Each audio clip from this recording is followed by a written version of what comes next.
hear you loud and clear. Loud and clear. Awesome. Hey, I do want to check is it Petronis? How do you say your last name? Petronis is the way I say it. Some say Petronis, but Petronis is correct, yep. Didn't look like a long O to me, so we'll just go with that. Right. Okay. All right. Well, everyone, thank you for listening. Welcome to the Untitled Car Project podcast. I am Rob Spring. Jeremy Molt. I am Grant Gonzalez. And we are joined today by Mark Petronis, owner of AMT Motorsports. Thank you very much for being here. Yeah. Good evening, everyone. Happy to be here. Yeah, it's awesome. So just for a little background, I was doing a little research on some parts for my car, and I saw that Mark was answering questions on the Corvette forum, which I thought was awesome because you rarely see that. Yeah, that's awesome that you're involved like that. Yeah, I mean, to actually have somebody, that works at, let alone owns the company, to actually answer questions of people that have, inquiries about parts, I thought that was amazing. So anyway, yeah, I had some questions too, and I reached out, and you graciously said yes to coming on the podcast, so I appreciate that. Yeah, well, that's kind of how the whole thing really started. It was sort of a lack of, seeing what was going on out there in the Corvette world, and I had questions myself, and they weren't really being answered. And I had the machining, the manufacturing, design, the engineering background, and said we could probably make a go of this, and and just basically try and run the company the way that treat customers the way that I wish I was being treated, and try and be a presence, and try and be honest, and try and be forthcoming, and that's sort of what we've always based everything we do on. So yeah, I'm always out there answering questions. I'm the one who answers the phone. I want to talk to as many customers as I can to make sure people got the stuff they need and are answering the questions they have. So that's kind of the core of what we do at AMT Motorsport, really. Yeah, that's awesome. And nice. And that really kind of nails down where I wanted to start was, how did that come about? And so you already had the manufacturing capabilities. Like, where did that come from?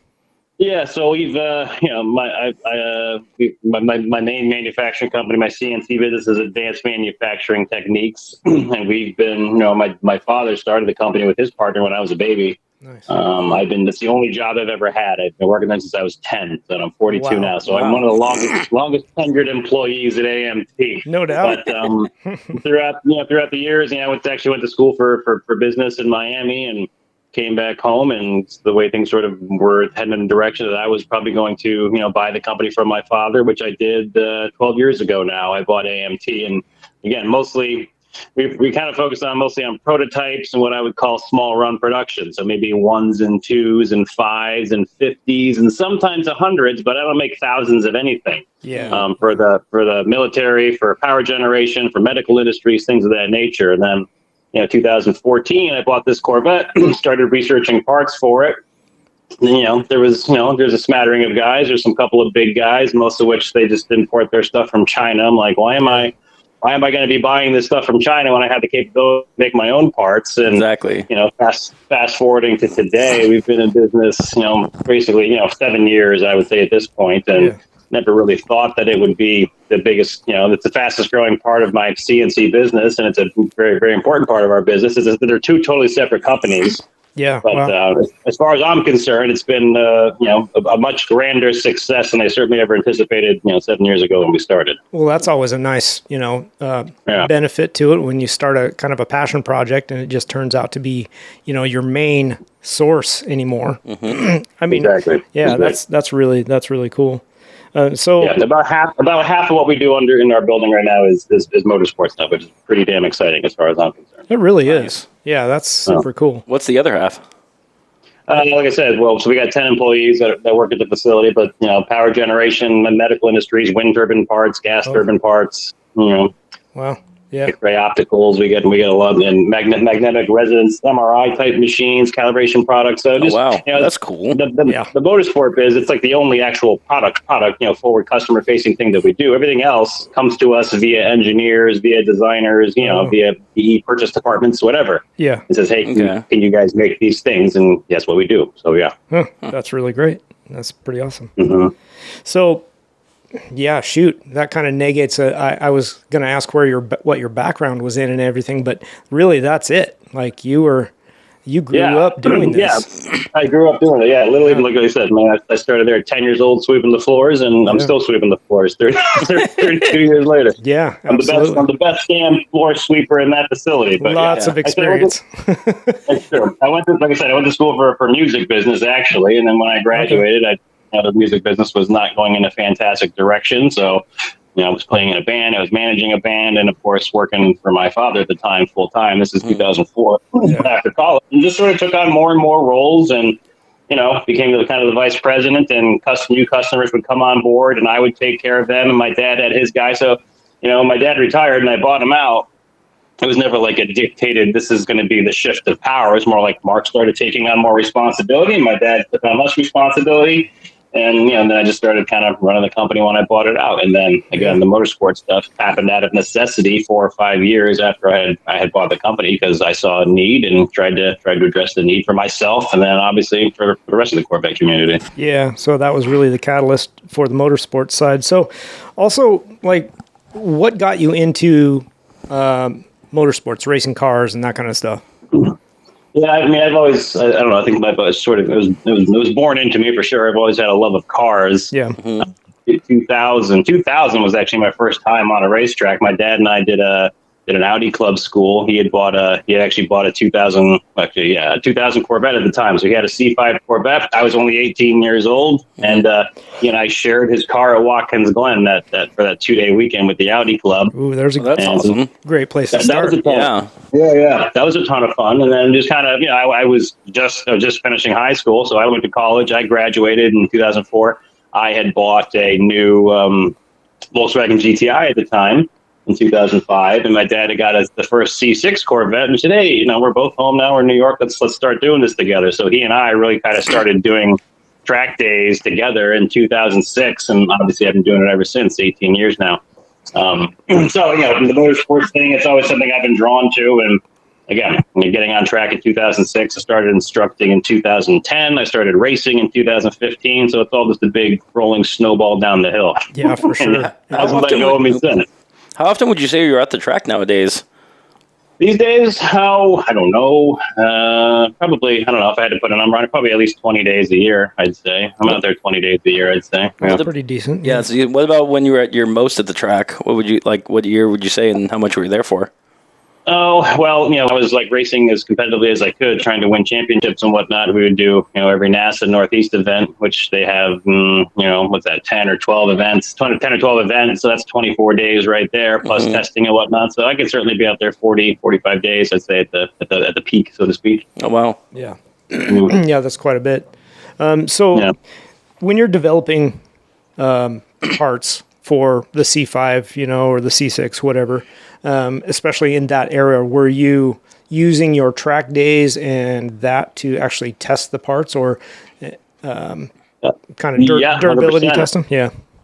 Yeah, I mean, it's really just, the first thing that we came up with was this camber kit, which we're sort of known for, was the first product we kind of launched, which a lot of people have seen. It's an octagon shape with 2 holes in it, but a lot of people may or may not know the Corvette just has round eccentrics that lock all the suspension parts in. So I had my car aligned at some whatever place. I don't think he torqued him necessarily all the way, but I was at Lime Rock going through West Bend, and the goddamn eccentric in the rear just completely let go. So I went from, proper camber in the rear to positive camber and absurd toe. And there I found myself going towards the wall. And not till, I managed it. I kept it. That's probably, other than my terrible accident, that's as close as I've come to actually hitting something, was that way back one of those first things. But brought it into the pits, looked under there and saw the camber head move. Like, well, why the hell did that happen? And while we're thinking about it, why are they using a round eccentric? We know that's going to slip. So that's really when the first product came about, was that camber kit. I almost killed myself at Lime Rock and said, I got to do something about this. So that's really what launched stuff. And ever since, it's kind of been, a lot of it's been mostly that, like, hey, what is the need that I personally have? Or, as we became active on the forums or Facebook groups or whatever it was, what are people talking about? What do they wish that had? And sometimes even like, look, here's a solution, but I think I have a better one or a different one or a cheaper one or whatever it needs to be. I don't ever look at anyone else's product and say, I can completely just rip that off and do it cheaper or do it, Not reinventing the wheel. Yeah. Exactly. I try, if someone's got a good product out there and it doesn't, I don't just need to, I don't know. I guess my problem is I'd rather be liked and respected than rich. Yeah. So I'm never just crapping out stuff just to make money. Like if I can do it better or different, or put a spin on it, improve something, then I will. But if someone's got great stuff out there, they say, look, don't buy it from me, go buy it from this guy. So how often does it take then for you to come up with ideas, be like, let's build this product or this to come to me? Is it a lot of searching and having people come to you, or is there like a lot of aha moments then like throughout the year, be like, let's build this? No, well, honestly, it's probably 50-50. For the C8, for example, the thing that we're coming out with right now are these just jacking pucks, but the jacking pucks have integrated tow hooks slots into them because most people, in a Corvette want to use these T-hooks to trailer their car.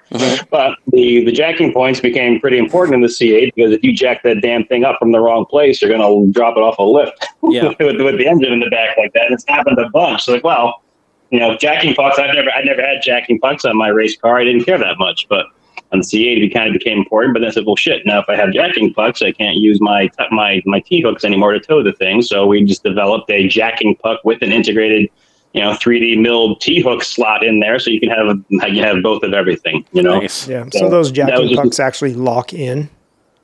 Yeah, they lock into the frame holes where the regular T's do, but then, they've got some thickness to them, and they're all billet machined, of course, and they accept a max tie-down T-hook, and they just lock right in place, so you can do both things. That's pretty sweet.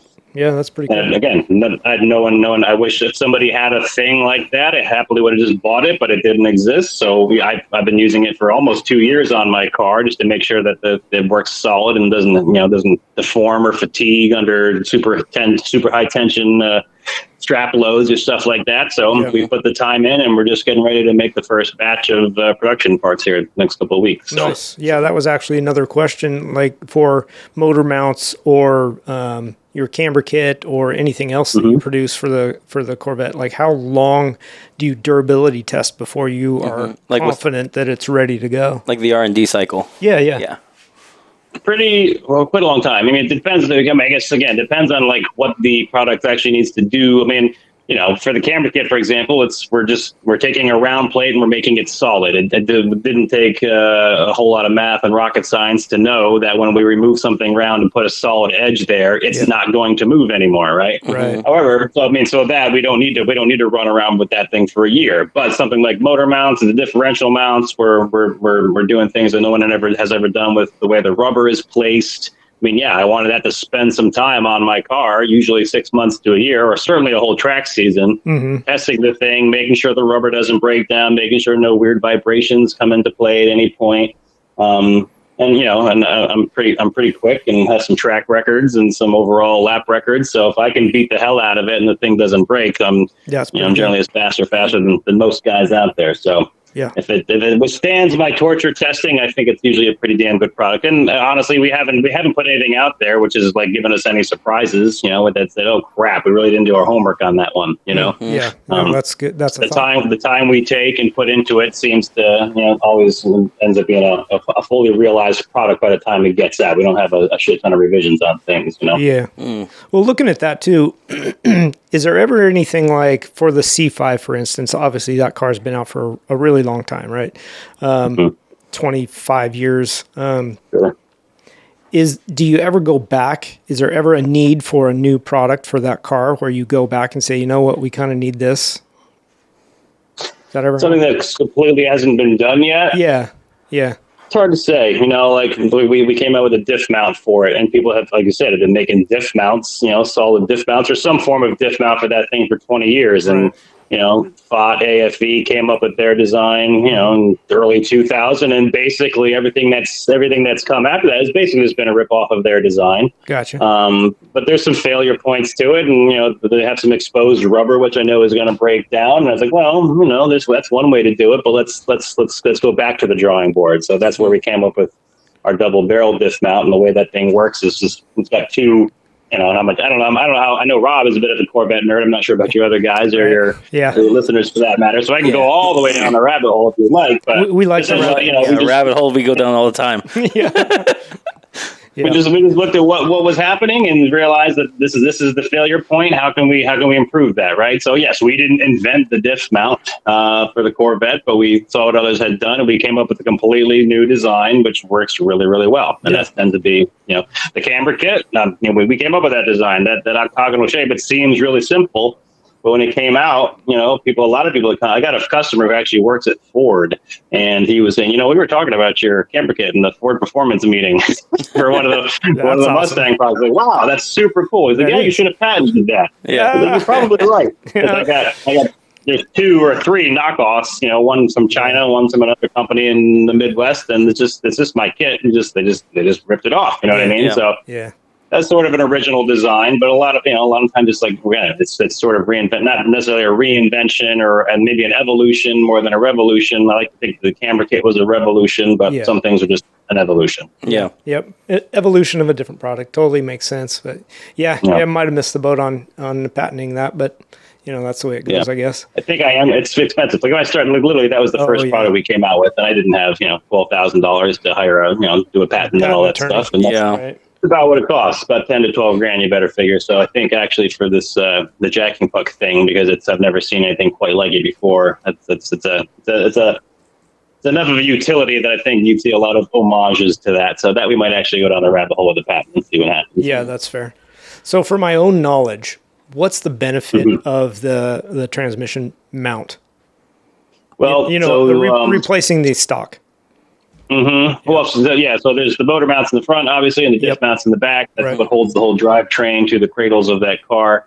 When you solidify the front but not the rear, because you got that torque tube and then your relatively heavy transmission attached to the end of that torque tube. If you don't solidify that back part of that transmission, then you've sort of got a pendulum effect, of that transmission moving around in the stock rubber mount. So generally speaking, especially with the C5, because it's so easy to change the rear, at least with our design, it's really easy to change out that rear diff mount. I say if you're only going to do one thing, I actually say do the diff mount, because you can really feel that car on turn in and apex. When you get the power down, when you don't have that 150 pounds of weight shooting to the left when you turn the wheel, to make a right hand turn, you can really feel that. So to solidify that pendulum effect of the transmission, make it all a solid line from the engine on back, that weight distribution or lack of distribution really improves the handling of the car at the limit.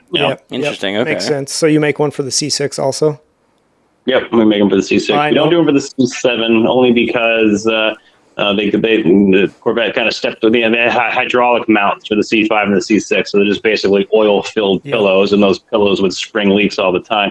I've got some people that have contacted me and asked about C7 motor and diff mounts, but they're be quite complicated and expensive to do it the way that we do it with our C5 and C6, which again was in my opinion, more of a revolution than an evolution. Nobody makes a mount quite the way that we do it for the C5 and C6. So we might tackle the C7 at some point, but it's such a it's a very minor failure point as opposed to the C5 and C6 where those mounts fail all the time. Gotcha. Okay. Well, now I know what I'm ordering next. Yeah, I was going to say. You and like a dozen other people in the club are going to. I know. Just for the record, he already pulled his credit card and phone out. Yeah. So. Rob, stop getting distracted. Focus on the show. All right, Mark, I got a question for you. Do you ever come across the part that one of your competitors makes that you're just like, I'm not going to do that. Theirs is good enough. I'm just going to look at, doing this other part instead. Yeah, and I guess I'm trying to think of a specific example right now, but I probably can't. Well, how about this? So if like a shifter box, right? Like a lot of people ought to replace shifters. And you got your MGW shifter, you got your Tick makes a shifter now. And we were working on some really crazy, almost like I don't know if you see them for BMWs, they got these CAE shifters where they bring the handle way up and it's a super short throw and they're gorgeous pieces of machine, gorgeous bits of machined, bits of kit, as we'd say over the pond. But, I was like, well, MGW makes a good product, super popular, and this Tick one that came out is pretty nice. So, look, I could probably do something and just try to grab some of those sales. But when someone asks me about what shifter I use, I say, look, go grab a stock C6 Grand Sport shifter by the MGW and just do that. You know what I mean? Rather than me trying to take a piece of that. So could I? Sure. Am I going to do it better than those guys who are already doing it? I don't think so. So I don't bother with that. Well, I got a question. Mark, speaking of shifters, I know a lot of people were talking about for the C8, one thing people missed was the actual manual transmission for that. Have you guys ever thought about making a kit or doing anything to develop an actual manual swap for that car? Is that even possible? The C8, no, it's because it's so, well, for lots of reasons. One, the C8 is so electronically just tied down. If you try to touch anything in that car electronically, the car ain't going to drive. So suddenly, if you want to do something like that, you're talking about Motec, you're talking about ripping out all the wiring. So one, super duper tiny market. Two, the transmission in that car is actually a stressed member. It's like a part of the design and assembly of that thing. So if you were going to do something like that, you'd have to continue to use the actual transmission housing. Like, they had no intentions of offering that car anything to do with a manual. So, oh wow.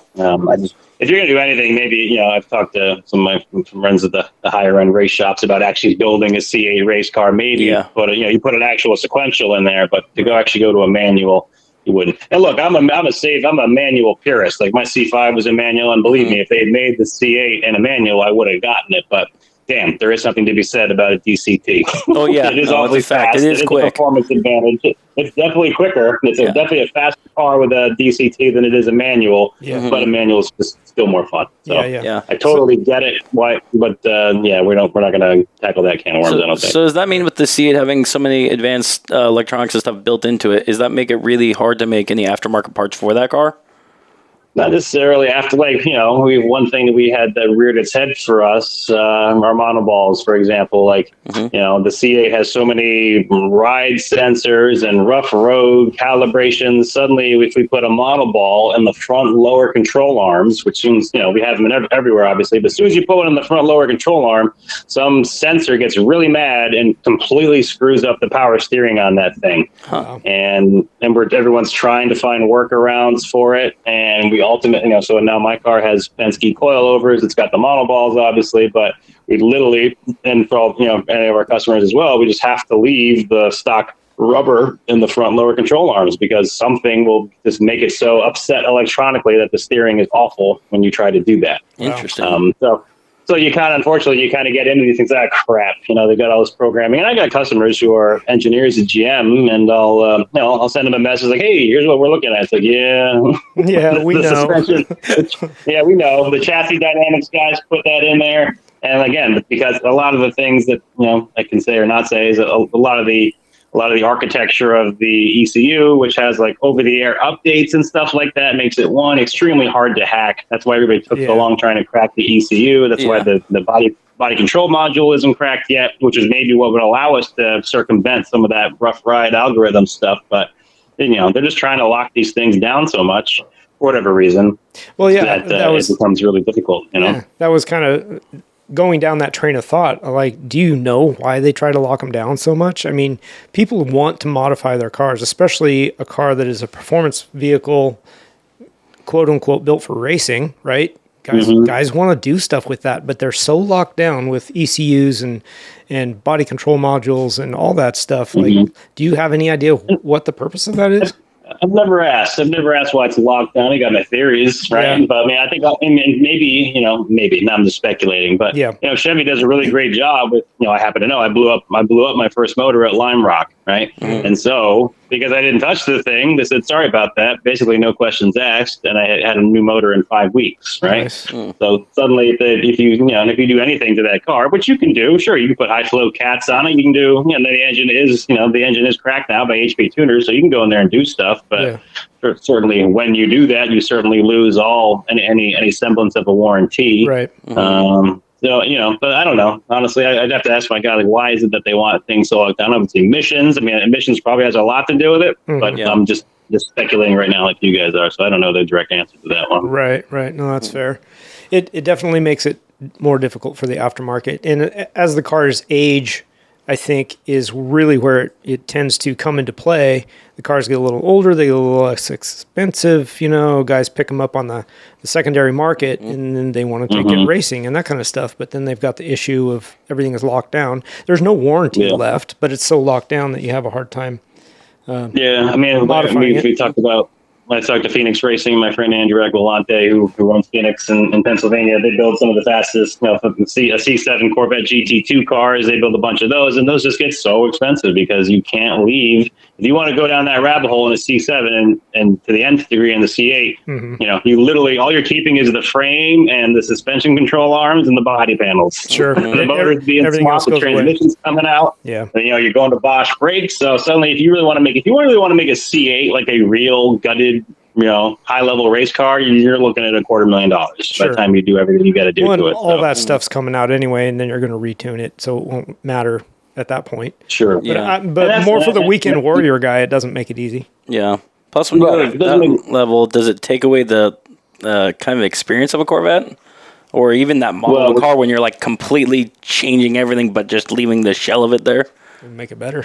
Well, right, exactly. I mean, you could just have a tube frame car at that point, and put then you got to why just go out and buy a TA2 car, and I have a good reason not to tell you not to do that. You know what I mean? So yeah, us Corvette nerds, I think it would be super cool to have a totally badass C8 race car, but I just can't afford to do that.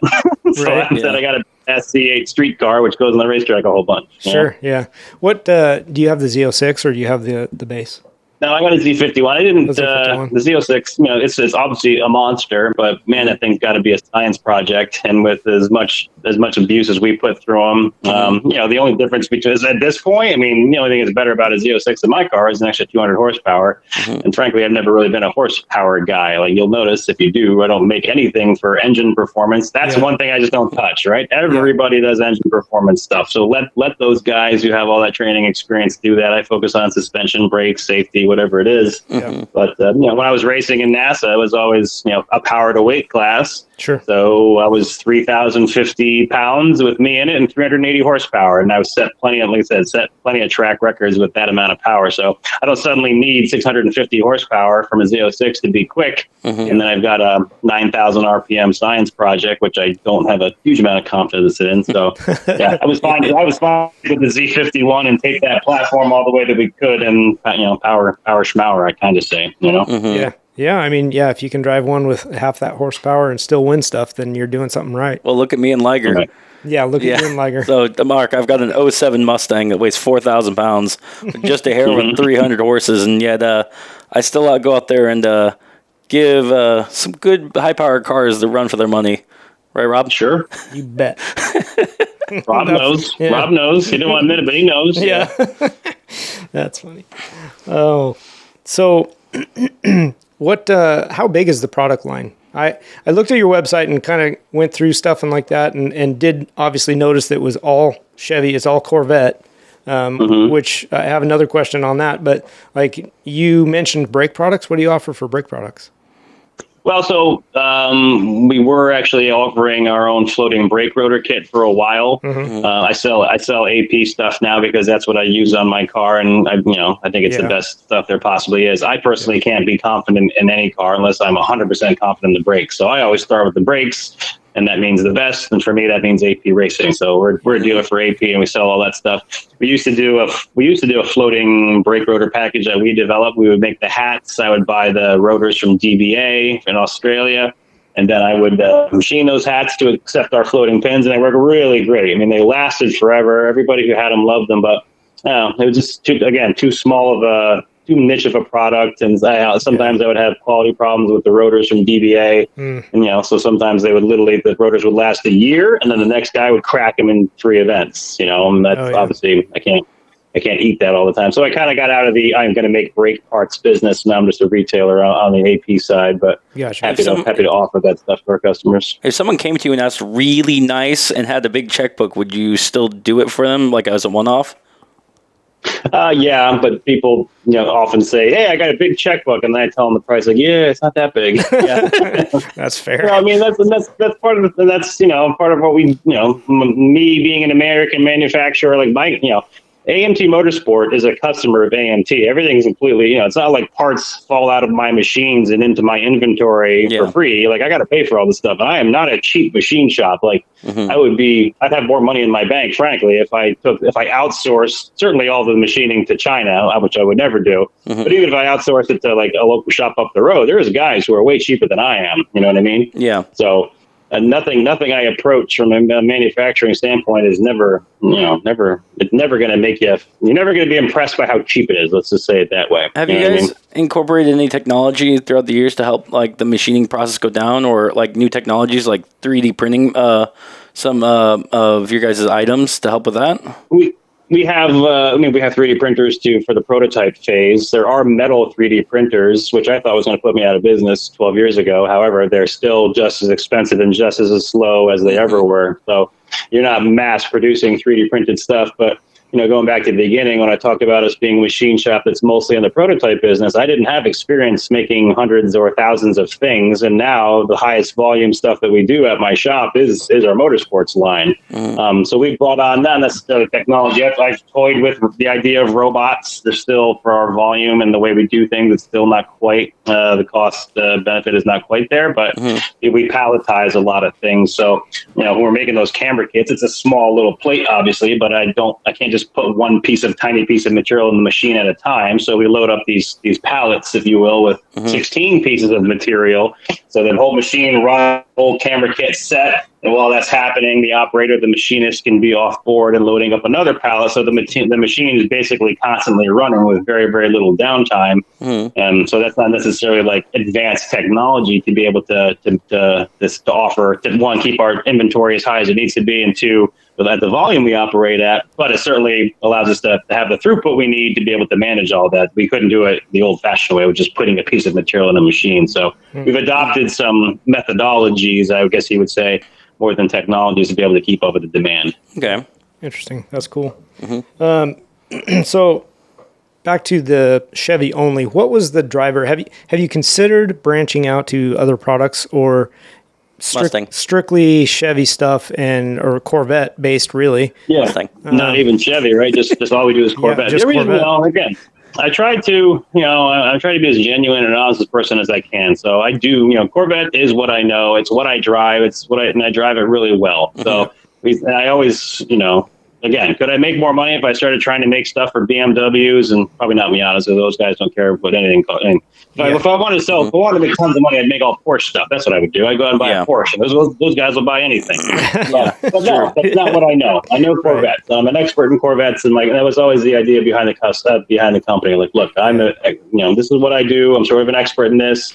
Especially as we started as a grassrootsy, I'm the guy on the forums answering the questions. Right. These people all knew that I was the guy. So it would feel disingenuous to me to suddenly try and adapt some of our products for a couple BMW products when I don't know anything about BMWs. I don't race BMWs. I'm not successful in BMW. So there was enough of a hole in the market for a real product subject matter expert to just focus on this one thing, At some point, like I said, I got an engineer who works for me who's getting into the track stuff, and some of my other guys who work for me who I want to go buy a BMW. Like, look, you buy a BMW, and we will drive the hell out of that thing, and we will start making parts for it. But I'm not going to make parts for things, lines or models or marquees that I just don't know anything about. I want to be honest with my customers and with myself. Makes sense. So. Yeah, I agree with you. You've really got to get down and dirty. You got to get deep into that thing and see what it really needs and be able to test it and that kind of stuff.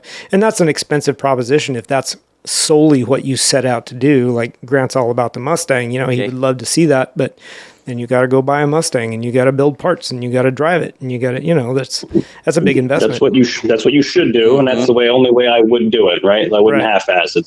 Suddenly it's a whole nother can of worms. And hey, look, a lot of guys do that and they're successful with it, and they got big old companies and they've got 100 people working for them. And, I'm sure we'll get into it later, but, after my near-death experience, things became clear what was important to me. And it's not having 100 employees, it's not having, thousands of product lines or it's doing the job that I'm passionate about the best I can with my customer base who really appreciates me. This is what gets me up in the morning. It's not to have the most stuff out there. It's to do the best job that we possibly can. So I'll continue to focus on the Corvette for that reason, Yeah, for sure. I like the dedication to it. Yeah. To just the single, and that's good reasoning. Looking at your racing background, because that was a big catalyst for this whole thing. You had a good business before, but you got into racing and that kind of thing. Like, what's like your favorite part about competition and the racing and just being there with your car? Racing, or you mean like competitive racing? You're talking. Well, excuse me. It could be anything from a track day to time trial to competitive wheel-to-wheel racing. Yeah. Mm-hmm. Are you guys racers yourselves or track day guys mostly? Have you gotten into competitive side of things? Time trial, I don't do wheel-to-wheel. Rob does, yeah. Time attack and a lot of autocross. I'm mainly autocross. I've done a couple of endurance races in the past. I'm working my way to get to the big track, but I'm, what would you say, Rob? Hesitant? Nervous. Hesitant. Yeah, I mean, because I have a special connection with my car, and I couldn't imagine putting that into a wall.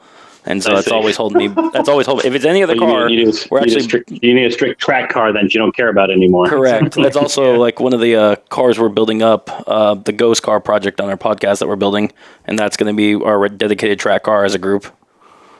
I got you. Yay. Well, so anyway, your original question was, what's my favorite part of I guess the whole thing. Yeah. It started out as, the track days. I mean, obviously it was the sense of speed, to be able to do things you can't do in a car. I always felt like, I don't know, like suddenly you've gone to your first track event and you've gone through the ranks and now you're an intermediate solo. Suddenly, we as guys always think we're better than anybody else. Like, oh, that guy sucks to drive and I'm a way better driver. Well, it turns out by the time you're at like an intermediate level, you actually are, right? You know things that 99% of drivers on the road are never going to know about their car and about themselves and how they can perform and things like that. Mm-hmm. So I really like the learning process. Like when I was coming up through, I started in 2006 and I was instructing in 2010. I certainly didn't know everything by 2010, but boy, did I suck up a lot of information. And I'm doing it now again to kind of pivot. We're starting a mountain biking company. I used to be away into mountain biking when I was a kid, and then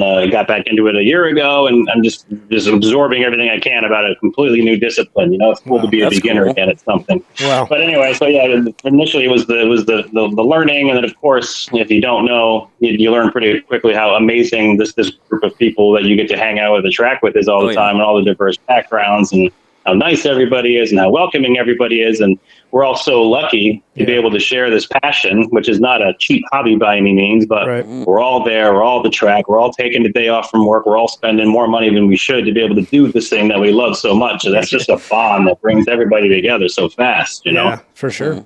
Yeah. And then past that, so obviously, over time that kind of leads to competition. And I did some Lemons races before I even got my competition license with NASA. I kind of skipped time trials. Yeah. And I just kind of went right to wheel when I bought this Corvette in 2014 and started, building up to put a cage in it and racing in 2015.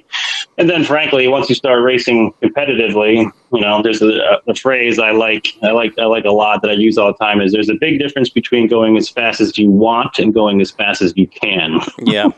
When you're at a track, you're like, I can go this fast. And then when you're racing, there's a guy being like, I got to go as fast as I can. Right. Different things. So I liked racing became not so much, you get to some level, you know how to drive the car, you know what the line is, but it's the high speed game of chess that's the most interesting. It's watching the guy in front of you, seeing where he's slow, seeing where you're fast, looking where the moves can be. Mm-hmm. The driving is secondary to the game of chess. So I don't know, maybe it kind of all ties into this whole learning thing that I enjoy so much when you get to that highest level, so to speak, that we can achieve of competition.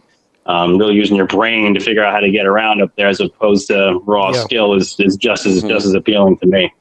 I agree with you completely. I mean, I raced motocross for a lot of years, and it's there's a difference between being a good rider and a good racer. Mm-hmm. Sure. You have to know how to anticipate and read the other guys and actually race, not just ride fast.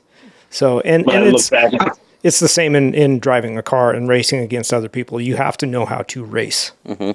I look back at some of my footage of some of the races that maybe I didn't start on pole or I started in the back end or whatever, but didn't necessarily have the fastest lap time, but I can watch someone say I outraced that guy. My racecraft was better. I put my car in a better position. He was faster, but I was a better racer that day, and those are fun. Those are the fun ones you remember. They really are. No, I agree with you. The racecraft is a big deal. I really enjoy that. So do you still enjoy being a project car guy? Do you like to get in and work on your car? No, sorry, not your deal. I mean, I will to an extent. Like the C8, honestly, the C8's been fun because that's so new, and we just finished a radiator project. Like it runs pretty cool, but again, at the 1010 performance, everything overheats. But so they sent the C8 over to the Middle East with an option that we don't get in this country, which is another radiator in the driver door. Oh. So while I was just away for a little while, my engineer we got all the parts for it to install this GM factory radiator in the door, which isn't already there. Some of those things are kind of fun for us, but some guys enjoy spending as much time in the garage as they do on the track. I'm the opposite. Like I'll do all the maintenance, I'll do all the brakes, and I'll do all the alignments, and we can do all that stuff. But if you ask me to do a motor swap in that thing, I am sending that baby to a professional because I do not enjoy doing that stuff. Sure. No, that's fair. Everybody's got their limit. Yeah, their line. That's right. I want to keep it running. And my young engineer Alex, who works for me, he's working on he's got a Pontiac Solstice. He's like, I want to put a turbo rotary in this thing, and he is the guy who likes just tinkering with that stuff to make it work. But I've always been I want to drive more than anything else. So whatever allows me to maximize my time on track and sort of minimize my time in the garage has always kind of been my focus. Yeah, that makes sense.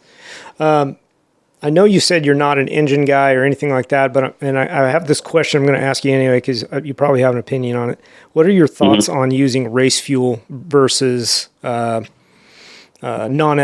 or just conventional gas station? Yep. Pump gas. Well, I mean, it depends how much. Again, to me, it depends how deep your wallet is. So when I had my race motor built for my C5, the thing could have made power to the moon, and it, okay, you want to run $10 a gallon race gas? You want to run $4 pump gas? I was like, I will take the pump gas, thank you very much. I didn't have a power concern, right? The motor that I had in that car would actually make 600 horsepower on pump gas, and I ran it at 380.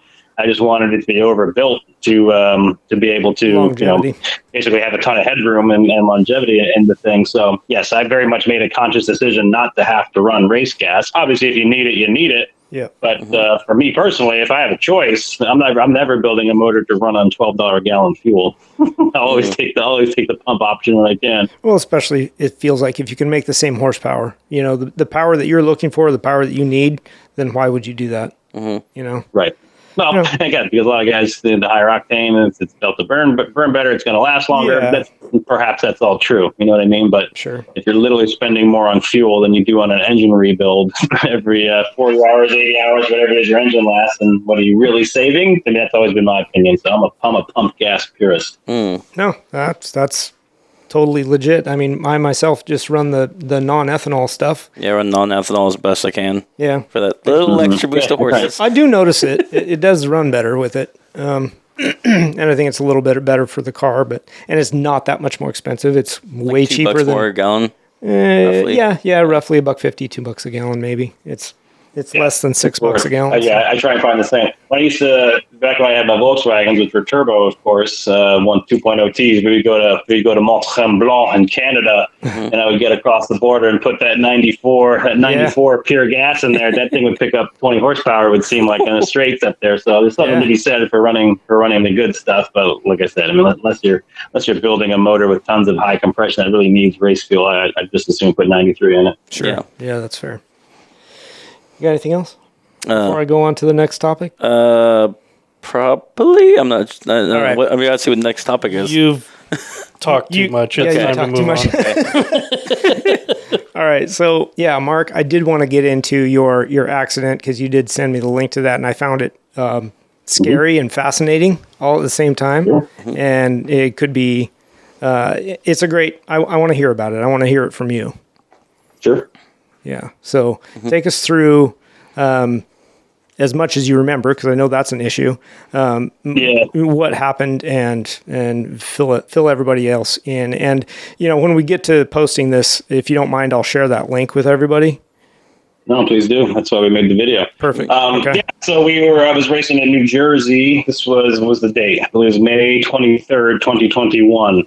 And this was on a Sunday. And one of the first few races of the year. Super, super hot that day. I don't remember anything after the Saturday. So I specifically remember some people in the paddock on Saturday, but it was funny when I ended up waking up in the hospital in a coma several weeks later. I was going back through emails, and I sent all my videos to Dion von Molke at Blaze Motorsport, who was like my coach, but I sent those guys a lap, and they had critiqued my lap and sent it back to me. And I had posted up a bunch of stuff online about it. How it was a really fast lap. I was like, wow, I don't remember any of that. Oh, wow. But in any case, yeah. So it was we were at New Jersey Motorsports Park at Lightning, and I was exiting the light bulb feature that we call it, and I had come across two cars. One was all the way left, I believe it was a Honda Prelude, maybe, and the guy all the way right was a Miata. So I come up, and I was leading the race at this point. Come up to these two cars, and it wasn't necessarily thinking about shooting right up the middle, but the Miata had given me a point by at that time. All right, well, he knows I'm here. I know he's there. I'm going to pass the Miata, get pretty close to him because we had the room, we had the awareness. But that was his first time at the track. That first time he had just completed his comp license, which is probably neither here nor there. It was his first time racing at that track, and just at the moment when I was just getting past him, the track sort of creeps in there. There's it sort of runs out of pavement. So in his video, you can see he's looking at me in his mirrors, and he stops looking at me. Yeah. And I think, I've talked about this a lot with him. I've talked about it a lot with others. It's sort of the adage that we've always been taught was that it's the overtaking driver's responsibility to make a safe pass. I've sort of been critical of that, always have been, that look, there are two people involved in a pass, and both of them should maintain some awareness throughout the entire pass, right? So in any case, he was following the track. What would have needed to have happened for us to avoid getting hit was for him to put some steering input to the right to be able to hold the car right along the pavement. But he kind of opened up his hands, which pointed him into me as I passed him. So I passed at 115 miles an hour as I was passing and this is only all the information I have from here is from videos. But as I'm passing him, he hits me in the rear wheel, which is enough to lift the car up. You can hear the engine rev up, so it actually lifts the tire off the ground. And at that point, it's immediately spinning, and it doesn't make quite a full rotation as it's going off the side of the track. And it hit a tree at 70 miles an hour at a 45-degree rear angle with my right rear tire. And so that right rear tire then pushed up into my gas tank, and the 70-mile-an-hour impact was about 85 G. So that was enough to knock me unconscious. So between the gas tank blowing up and me being unconscious, I ended up sitting in there for 3 minutes while the whole car was on fire, while they're waiting to the safety crews got there in about 70 seconds. The guy who he and I made the contact, he actually stopped right behind. He came off track as well. He was spinning, and his car stopped right behind my car. So he got out, tried to get to me, but the car was on too much fire at that point that there was nothing he could do to help. So he just kind of sitting there screaming, waving his arms, asking the track crew to get on over there. And some bystanders from the pit road came up to me with a bunch of fire extinguishers and tried to put the car out. But literally, I was sitting there with flames 15 feet high coming out of the car for about the first 70 seconds until crews got there, started working on the fire. But there was so much fire that it continued to be on fire, and they had to work on my belts. So it was just kind of a big back and forth for about 3 minutes and 15 seconds before they finally pulled me out of the car. Yeah, it's an incredible video. It's very well put together. The story is told very well. Kind of emotional, actually. I mean, it's like it's scary as shit. And so I think it's everyone's most drivers' worst nightmare, and it was mine too, right? But no one ever says, and I talk about this in the video, and I've been saying it till I've been blue in the face ever since. No one ever thinks, hey, if I'm on fire, I'm going to pull my fire system. But no one ever thinks about what happens if you're unconscious, and nobody, including yourself or even a track worker, can pull your fire system. You're just going to sit there and burn. I mean, what else are you going to do? So that's when I started really trying to push the automatic fire systems, and whole long story. But after I got in the hospital, my brother sort of kind of took over my Facebook and just to tell people how I was doing, or if I was doing, or how I was alive and how I was progressing. Yeah. And so many people had reached out and said, "Is there anything we can do?" And my brother said, what you can do is go out and get an automatic fire suppression system. And a lot of people took that to heart. And so for 6 months of 2021, they weren't in stock anywhere. Yeah. Lifeline didn't have any, and Spot didn't have. Everybody sort of took it to heart and realized this happens. This can happen, that you're knocked unconscious and you can't put a fire out. No one else is going to do it for you. would be really great to have an automatic system in that situation. So, No doubt. I'd never heard of them, frankly, until my accident, and now people put those in. So I'm glad for that change, that step change that's been made since the accident. Right. Yeah. How has that changed you as a competitor driver? Your take on racing? Yeah, well, I mean, I don't race competitively anymore. I was in a, so I guess to wrap up sort of the accident itself, I was burned 35% third and fourth degree. Mm-hmm. So my fourth means you basically have no skin left on your hand. So my whole right hand was fourth degree burn. And basically from my right elbow up to my neck on my right side was all third degree burn. So that all had to get grafted. I was in a coma for 3 weeks.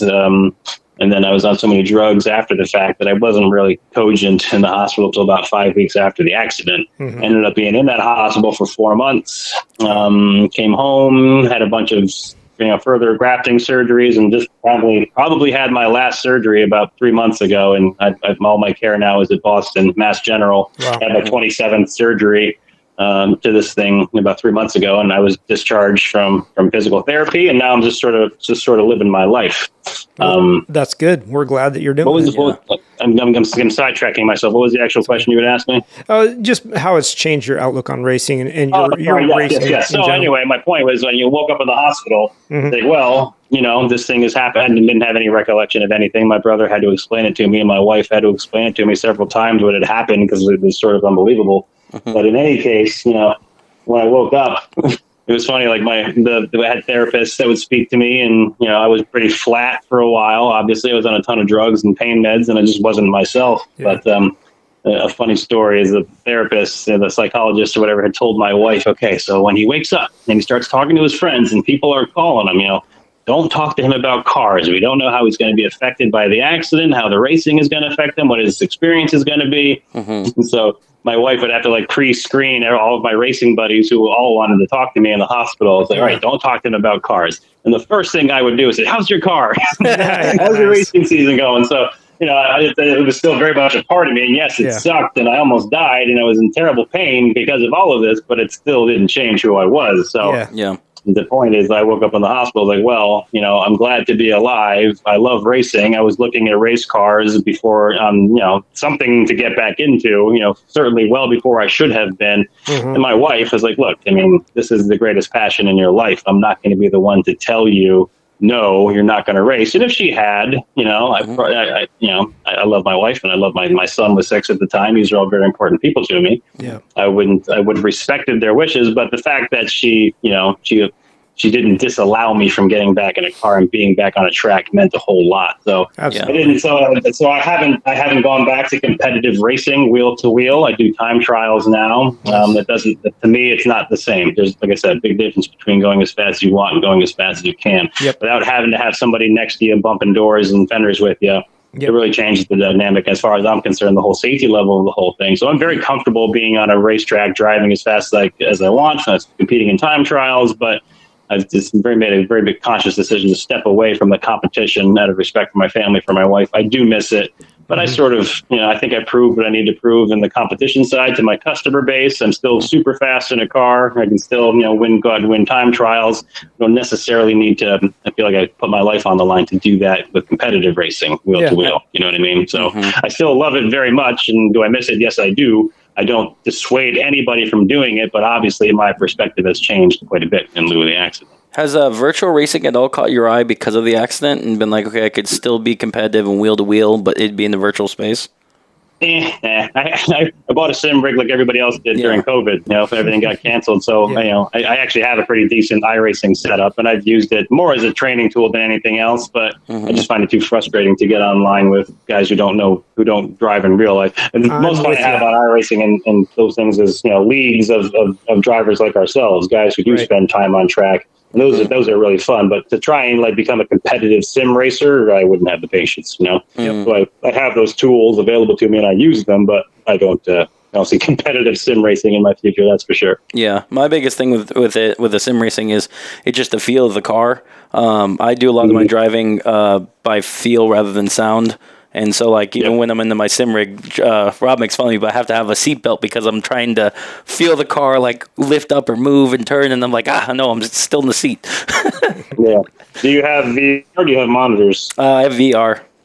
Yeah, I found that VR was really helpful to kind of simulate that feel, right? Mm-hmm. And when I had triples, my brother had a VR set up in his house, and I would go to his house, and I'd be like a second and a half faster, just because I feel like the VR is so much more immersive. You can at least kind of trick yourself into feeling the car. Exactly. So then once I realized that every time I went to his place, I was way faster, I got rid of my triples, and I bought a VR rig myself, which I think, again, scratches the itch, but it doesn't, as far as, me getting back in a car and feeling like I'm going to go compete virtually, that wouldn't do it for me. Yeah, okay. Not the same. Not the same. No, not enough. Totally understandable.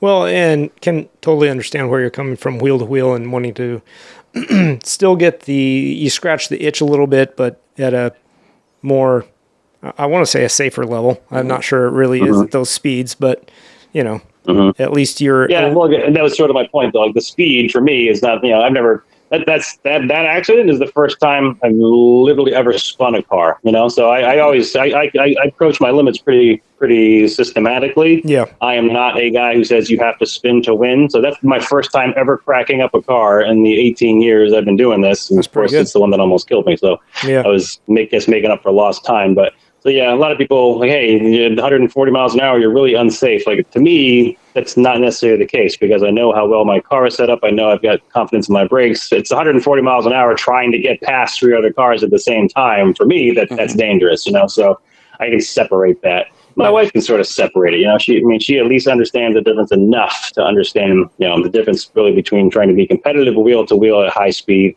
and just sort of driving around by yourself at high speed. They're not the same, Yeah, for sure.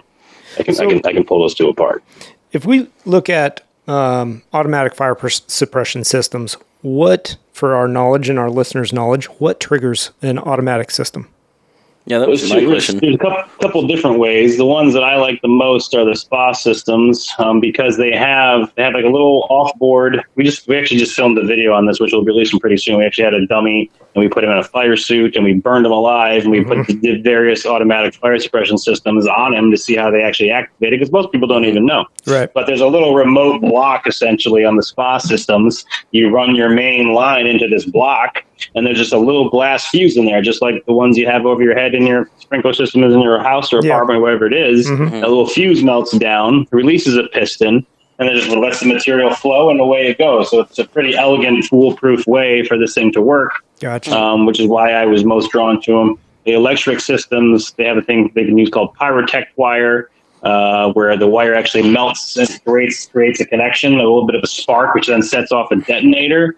I don't like electricity. I'm kind of electricity. I'm a dummy when it comes to electricity. So anything that's electrical, I kind of try and stay away from. So I like the mechanicals. So I like the way the mechanics of the trigger system work with the SPA stuff. So those are usually the two main ways. Either a glass fuse that melts down, or some electrical wire that connects and creates a spark and sets off a detonator. Sure. So on the glass fuse system, where do you locate that in the car, or do you have multiples? We usually just have one. For like the 4 nozzle systems that you would usually use in a race car. You'll have that one main line going to it, and then 2 lines coming off of it. And from those 2 lines, 2 of them are going to have 2 nozzles generally for your engine compartment, and 2 nozzles generally for the driver. So there is your 4 nozzle system, which has 2 lines coming out of this remote block. And I tell people to remount the remote block on a roll hoop behind you, or your transmission tunnel, something like that. It's and the bulbs you can run in those are between 170, 200, and 286, which is too high. So most people opt for the 200-degree bulb. Yeah. And believe me, if it's 200 degrees in your car, you've got yourself a serious problem. So one way or the other, that thing should be going off at 200 degrees and quelling whatever situation you have. And you locate that bulb near the nozzles, or is it somewhere else? Not necessarily, no. So the bulb is again in that machined housing, and from that machined housing is where your lines take off to actually feed your nozzles. They generally aren't. They generally wouldn't be in the same place, but they could be. You know what I mean? I was just curious, like what would be the most likely place? You would want it. In my head, you'd want it near the driver, right? If it's getting hot near the driver, probably want to extinguish something. They pop pretty fast. I mean, again, you can, anywhere in your cockpit, if that cockpit gets to 200 degrees, that thing's going off. And believe me, when there's 16, the fire, they figure gasoline burns at 1600 degrees. Oh, gotcha. So Yeah, you got 1600 degree flames in your cockpit. It's going to go off pretty fast, no matter where the hell you got the thing mounted. So people tend to overthink it, but if it's that hot, that fast in your car, it's going to go off just about anywhere you have it. Once those go off, how long? But again, driver being the most important thing in a car fire, like a lot of people think they have fire suppression to save their car, which is not at all the point of fire suppression. The only point of fire suppression is to buy you time to get out of the car. So you being the most important thing, your best bet is, of course, to try and find a location close to the driver where that remote block with the fuse can be mounted. I'm surprised there's not a system that uses, say, like an infrared system and kind of keeps temperatures on the cab, and when it notices a area is above a certain temperature, that's when it would set off something. Not that I'm aware of. Sounds a little finicky. So that's the glass fuse is kind of a nice foolproof way. If it's 200 degrees, that's way too hot, and the thing is going to go off. As opposed to electrical lines. That IR is another electronic system. It is. Another electronics prone to fail. Yeah, but you could have it with an IR thing. Say, because a fuse you have in one spot, and you have to wait for the heat to get there. With an IR system, you could have, say, for example, like an image camera, like see the entire cab and always constantly. Thousands of seconds going. And sounds like you should develop that. When it's until it failed and it went off while you were driving. You must be an engineer. That must be what you are, right? Electronics engineer. No, I'm actually.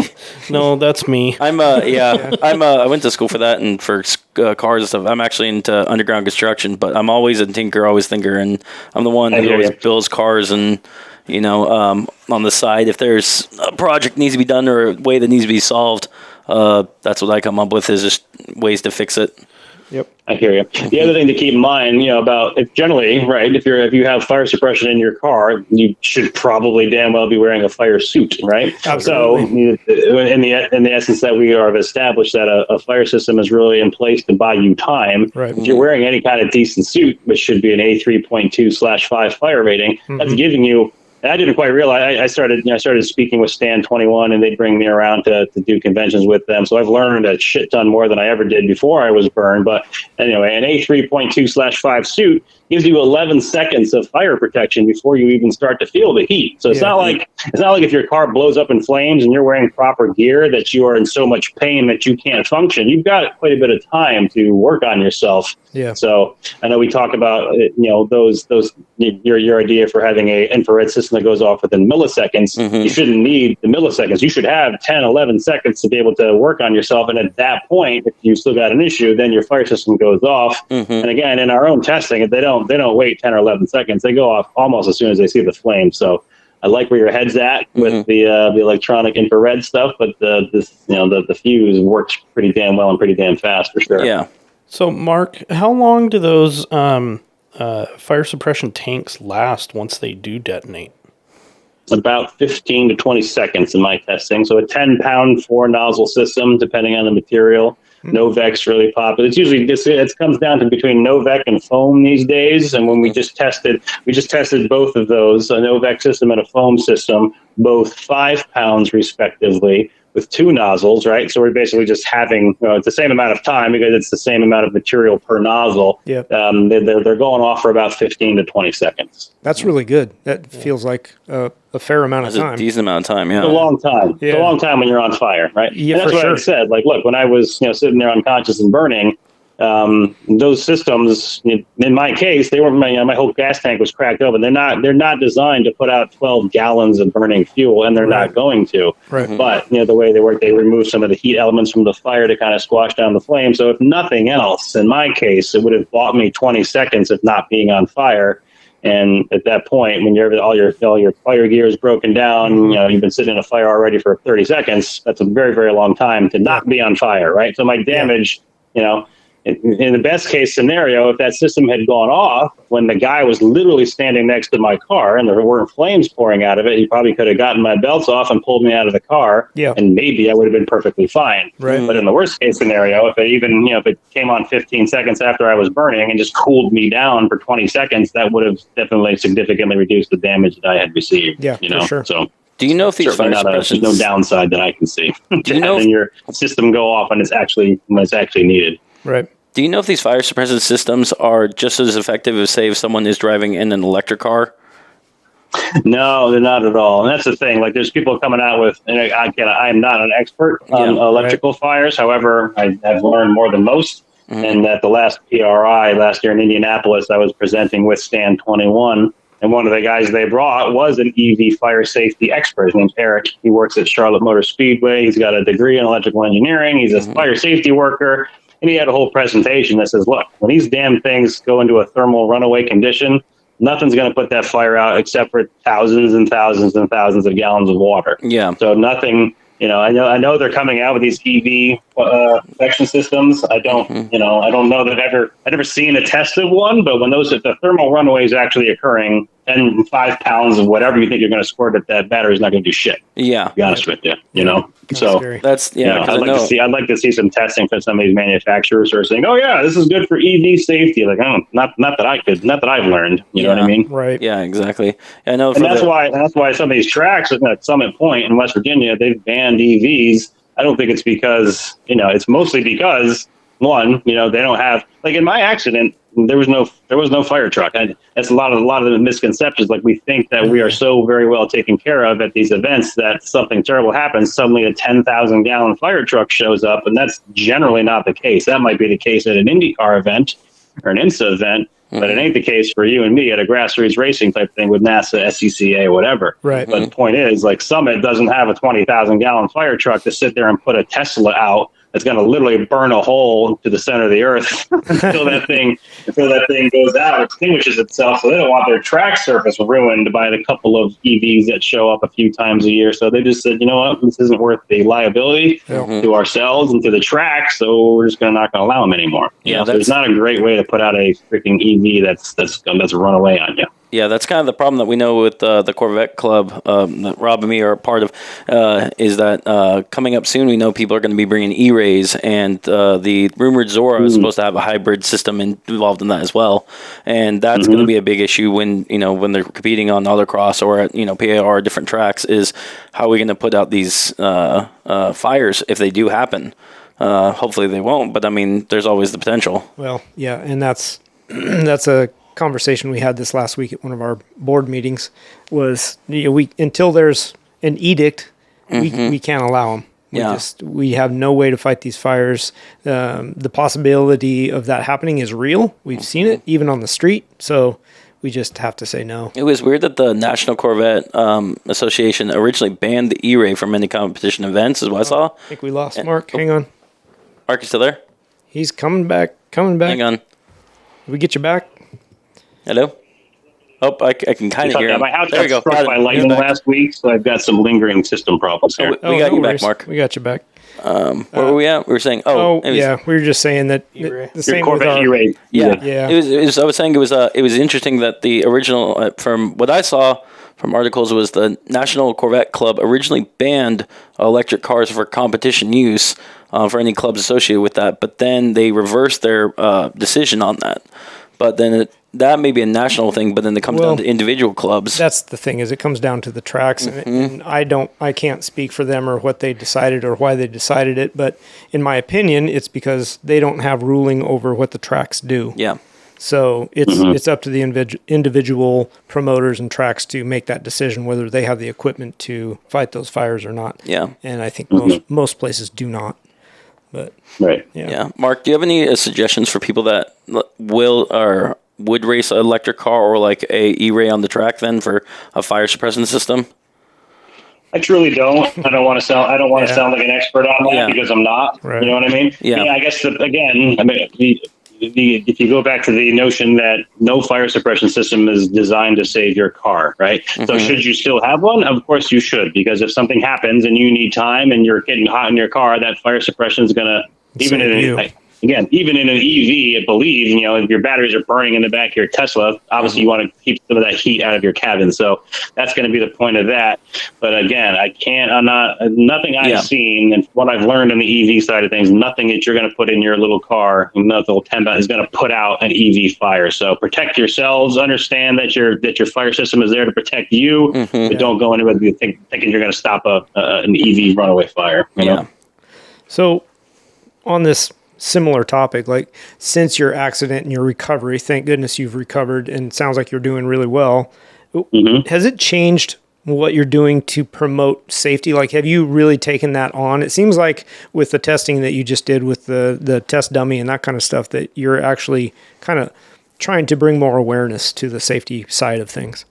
Yeah, well, for sure. I mean, you never know how these things are going to affect you and what kind of, the kind of a person you are and the experience you have and the takeaway you'll have from these things. Right. But, I was never, I was never like, I'm still not, I'm not a safety Nazi. I'm never going to criticize your safety gear. I'll certainly, if you ask me, I'll happily give you my opinion. And I'm more educated now about it than most people because I've spent more time on fire than most people. So, after the accident, a lot of articles were written and a lot of interviews were done. And so a lot of that information got back to me. And obviously I had a lot of time to kill in the hospital. So I learned a lot about fire safety and burning and all types of stuff like that. So, just because, and to go back to what we were talking about earlier about the people in the sport, so many people did so much to help me and my family and my friends. And, just the situation that we were in was so very difficult.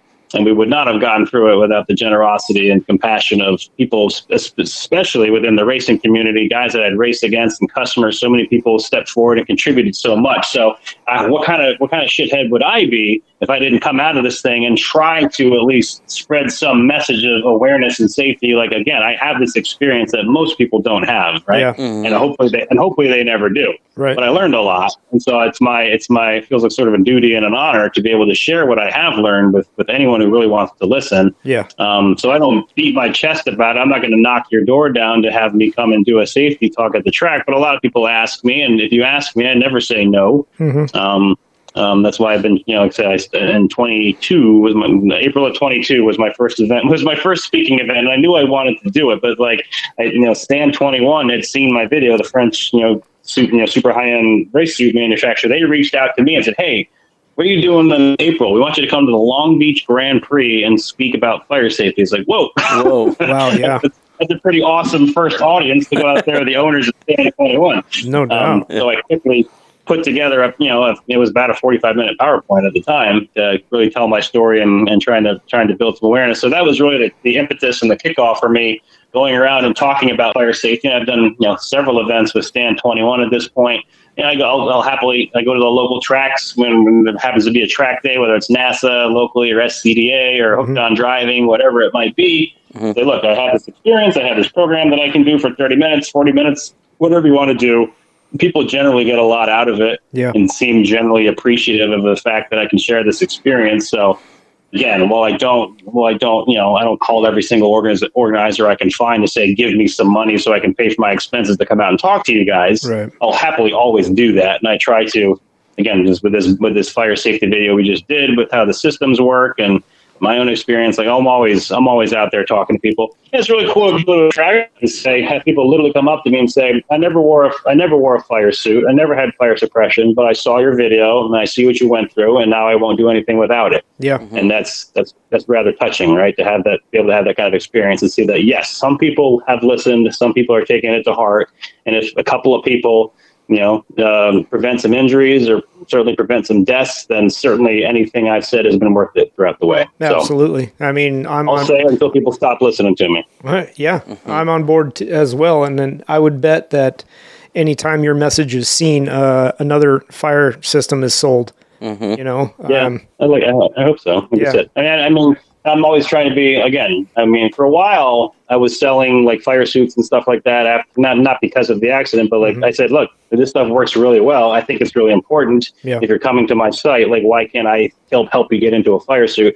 I stopped doing it because I don't have, I was drop shipping everything, and I know a lot about the product, but I don't have the product. I don't have tons to send you. Yeah. And again, like we've talked about earlier, there's just shops that are just more better served to serve you as a customer in regards to like fire suits and whatnot. So if you're going to buy an Alpenstar suit or a Sparco suit, call up OG Racing, call up Competition Motorsport. Those guys are all my buddies, and they've got a lot of stuff to be able to help you out. You know what I mean? Well, that's perfect, because I was going to ask you if you could recommend some. So well done.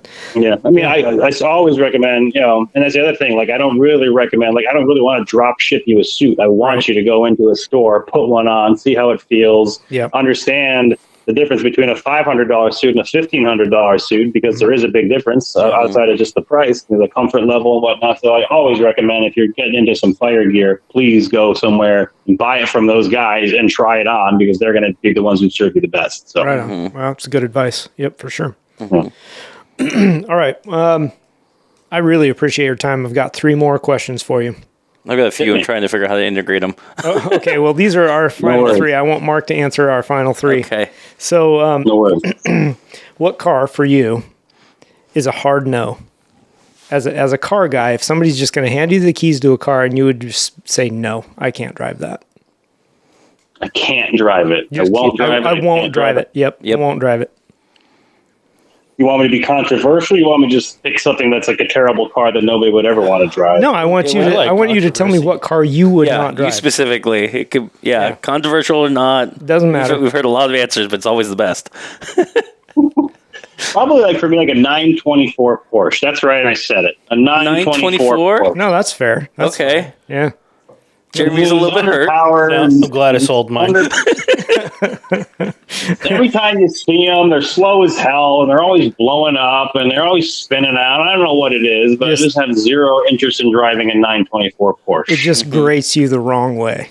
Yeah. 2-liter engine in there. Is that really a Porsche? I don't think so. I love GT3s. I love everything from a 996 on. You know what I'm not? I'm not a classic car like reveler. Like, cars from the 70s. Like, no, like my interest in cars starts in like 1997. Nice. So yeah, older things like that are tough for me to get my head around. Is the 944 still on that same level as the 924 for you? It's close. I would much if you see it. Give me my choice. I'll take a 944 any day, which I've also never driven. But I would drive a 944. Whereas if I was at Watkins Glen, said, "Here, drive my 924," I'm like, "I'm good, man. I'm good." Perfect. That's exactly what we wanted to hear. Yeah. And I'm kind of with you. The 944 is so boaty to me. It's just heavy. It looks heavy. Right. I've never driven one.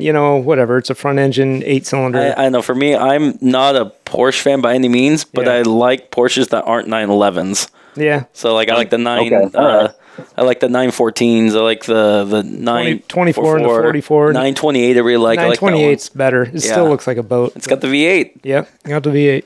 Right. Okay. Yeah. So, what 3 cars are on your list of I really want to drive it someday? It doesn't even be cars. It could be vehicles. Okay, vehicles. Trucks. I need to change that question. What 3 vehicles are on your list of I really want to drive it someday? Well, probably. I've driven a Formula One car. That's a Segway, so it's hard for me. It's hard for me to think about anything else. Whatever. I mean, it's not a Formula One car. My wife surprised me when we were first married, like 10, 11 years ago. When we went to a trip to France. We did a 2-week trip. We spent a week in France, a week in Italy, and went back to France for one day to go to the AGS Formula One school. So I've driven a 2004 Aeros, I believe that was driven by Nick Heidfeld at the time. So I've driven the most highest performing vehicle you possibly can. No so it's hard for me to. Well, all right. Let's take a sidebar. Tell us about that experience, because that's amazing. Yeah, it was super cool. So they started the day like in F3 cars, and F3s are awesome because that's like actually it's attainable performance. Like, you're not terrified in an F3 car. It's just a ball. So they warm you up in the F3 cars. For a number of laps, and it was funny because there was probably 12 people there that day. I was the only American there, guys from all over the world. But I was probably certainly one of the quicker guys there. The most experienced, we'll say. Certainly, this is like 2011, so I was just starting instructed. But I wasn't certainly the racer that I am now. But I was pretty damn quick in a car. So I was one of the quicker guys in the F3 cars. And then the funny thing about the F1 car was the ones we were driving, they were one of the first, paddle shifters, but they still had a clutch to get the car going. And the clutch engagement on that thing is like, I don't know, like a millimeter. You got to move that thing hardly anything and to get that car started. So there would be guys there who literally would stall the car 15 times trying to get that thing out of the paddock. Wow. And so after getting it out of the paddock, so they'd have to run out there with a starter and fire the thing back up. So it was a really cool experience. The biggest takeaway that I thought I had was like I had a ZX-10R sport bike at the time. I was like, okay, I know what 180 miles an hour feels like. The acceleration's not going to be impressive, but when you're in a car and you're going that fast and your head's slamming off the headrest with every shift, right? And it's just super, super violent experience. So it was hard to, I definitely didn't scratch the surface with what could really happen with that car, but just to be in it and to realize what could happen was pretty eye-watering. So yes, if you ever have the opportunity to drive a absurd open-wheel car, I certainly recommend it. Yeah, I will. I have to put that on my bucket list. Yeah, exactly. I want to hunt that experience down. It's pretty awesome. Yeah, I've looked at going over to Europe and doing some of their track days because they have a much better experience in Europe than they do here. So, yeah. Anyway, to answer your question, 3 cars I would like to drive right now, probably in no particular order. I always wanted to, before my accident, my goal was sort of to somehow find a way to be able to afford to race in the Lamborghini Super Trofeo series because I think those cars are badass. Yeah. And they're pretty awesome. So I'd like to drive a Huracan STO Evo race car. That would be pretty sick. I think I'd have to go for a rip in some sort of high-level LMP2 or LMP1, LMDH, whatever prototype car. Yeah, because I've done the super fast open wheel thing in the F1 car. I'd really like to see what that feels like in a closed cockpit car. Yeah, those LMP cars are amazing. I agree with you. That would be just a rush. What a great car. Yeah. And then I guess what I'd like to. This is a probably not a controversial one. I would like to drive a really well set up spec Miata because as a matter of fact, the weekend I got in my accident, I rented a spec Miata to race in a different class that weekend because I was actually way into iRacing at the time. The most fun I was having was in spec Miata. Okay, I'm going to take this week. I'm going to rent one. I'm going to race in the other series that goes on that same weekend. But the one I rented was a total shitbox. As far as Miatas are concerned, if you're down 15 horsepower and whatever, you might as well be in the back. So I remember it's funny, after I woke up in the hospital, I was looking at my laptop and I actually had some data laps between me. I was like 15th when I finished the race and the second place guy, and all of our like mid corner speeds and entry speeds were all identical. And he would just take off on me like I was like, like I was in the wrong car in the straight. Like, how the hell can a Miata get stepped on like that? Wow. But sure enough, you can. So, I mean, Miata, it's like spec Miata racing, that's sort of the great equalizer as far as I'm concerned. I mean, you can spend $80,000 on a spec Miata, but the idea being that their cars are so evenly matched that it really is about the driver. And, because the class I was racing in with my Corvette, it was worked pretty well. There's always some questions. Well, is it Mark or is it the car? So I'd love to get in a super even platformed Miata and everyone's driving, just see what I can really do in the thing. Because my brother's got an NC Miata, but it's not like a race car Miata, So that's fair. No, I do like the spec class where everybody is really leveled out playing field. So then you get the true driver experience. Yeah. Oh, Grant had a question before we move on. Yeah, Mark, I had a question for you. And this one of my last questions I wanted to ask is, do you have any recommendations, suggestions for someone like me who wants to get on the big track, but either is sentimental to their car, or one of our listeners has a car that they feel that there's too much value into them to put on the track? Like, I've done autocross, I've gone to track cross, which is the hybrid, and I just can't get over that hurdle. Like, Rob's telling me that just don't push over my limits, and that's one thing I keep in mind. But for me, I'm worried that I'm just going to get in that mindset, be like, I can go faster, I can get going, and I don't want to have that, where well, it sounds like a mindset thing. Like, what is the actual item that's keeping you from being comfortable on that track? Do you think is it because you think you're going to push too hard? Do you think your car is going to break? Like, what is it that keeps you away? I think it's pushing too hard. My car not breaking, no, because I'm always wrenching on it, and to make sure that I'm the one that puts my hands on it. Because if I'm on the track, I want to make sure if anything happens, it's because of my me wrenching on that. Everything's got to be perfect beforehand, before an autocross event, before any kind of racing event. Okay, so you're worried about pushing too hard, but then what do you think is going to happen when you push too hard? You're going to spin and hit the wall or something like that? Something like that, because I've never been at speeds with my car. Like, say we're down at PIR, for example, on the straightaway at 120 miles an hour or so, and I'm not sure how the brakes are going to react, or the tires are going to heat up after a couple laps on that kind of speed and react to that. And, it's just going to be in a different territory that I'm not familiar with my car. I'm more used to anything like at 80 miles an hour or less, and I know that very well at those speeds. I understand. Yeah. Well, so for me personally, like, I don't know, like when I started doing it, so I've been instructing for a long, long time, and yes, a lot of people come to an event and say, well, I don't want to hurt the car. I think they quickly realize, and if you have a lot of autocross experience, you're probably a pretty solid driver. Yeah. I think when you're pushing that limit on a big track, like, I don't know, the limit doesn't seem, it's not a knife edge that makes any sense. Like, the car doesn't just suddenly spin out on you. People think that's what's going to happen when you lose grip, but it's not. Okay. Driving at 9/10, 10/10, the car, what's the car again, Grant? 07 GT Mustang V8. So Chef Baby's going to understeer, but Shorties are going to oversteer, and it's going to give you lots of feedback before that happens. I've been on, when I was instructing, I would be my dad's. My dad had a stock Grand Sport, Corvette Grand Sport, 2010. I would take his car to Watkins Glen. He doesn't drive quite as hard as I do. I'm driving the car, I'm getting on the brakes, and there's no brakes left. So suddenly I'm flying into the bus stop, and the car's just not stopping. But, there are signs before things start to break down on you like that. Your pedal gets low. Your tires start, there's obviously a various levels of audio feedback from tires, right, that tell you kind of what's happening. So I think if you got out there, if you said you've done track cross, that's pretty close, right? Yeah. If you got out there with the experience that you have, sounds like you got your car set up pretty well. I think you'd probably just have a ball, and quickly with the idea of, I'm going to push too hard, too fast. Everybody thinks they're the best car driver in the world, but then they get on that big track and they got the instructor sitting next to them.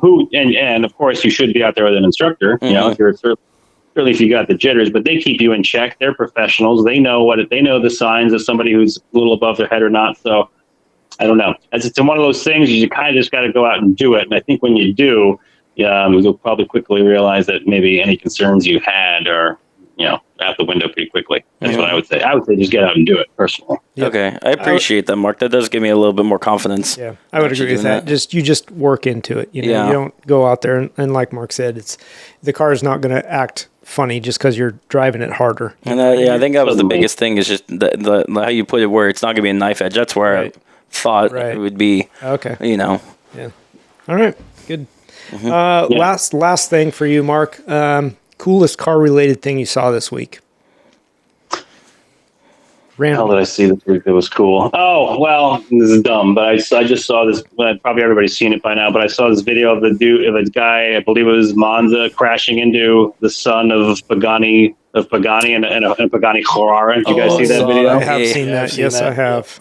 That's the story goes. This GT3 RS guy, he's the one who screwed up and broadsided this $3 million Pagani, who ended up being the son of the owner, who then paid for the damage on both cars because he has unlimited funds, and felt so terrible for the guy in the Porsche who felt like a total shitheel for doing it. So that's a very minor, silly thing, but it struck me today. I was like, oh, that's awfully cool that shitty that happened, but cool that it went the way it went. So that's the coolest car that I've seen in the last 4 days. If I remember right, in that video, that the Porsche driver bawled his eyes out. Oh, yeah. And I would have also. You could tell he was heartbroken. Yeah. And the guy in the Pagani comes up and can see that he's upset, and you can just see it in the body language. He's consoling him right there after wrecking his multi-million-dollar Pagani. So I thought that was pretty cool. And again, and it strikes me because it goes back to this thing that I've learned post-accident, that these people in this sport are just the best, Yeah. They're not. That's not always going to happen. It's not always going to be that you're going to crack up someone's $3 million car and they're going to come put their arm around you, but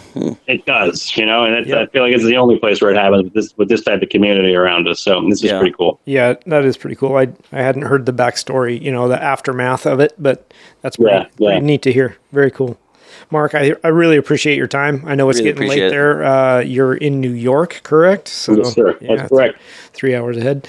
No worries. Thanks for coming on the show. Really appreciate it. Really great story. Super good insight on manufacturing of parts and that kind of stuff. So anybody out there that needs Corvette parts, visit AMT Motorsports.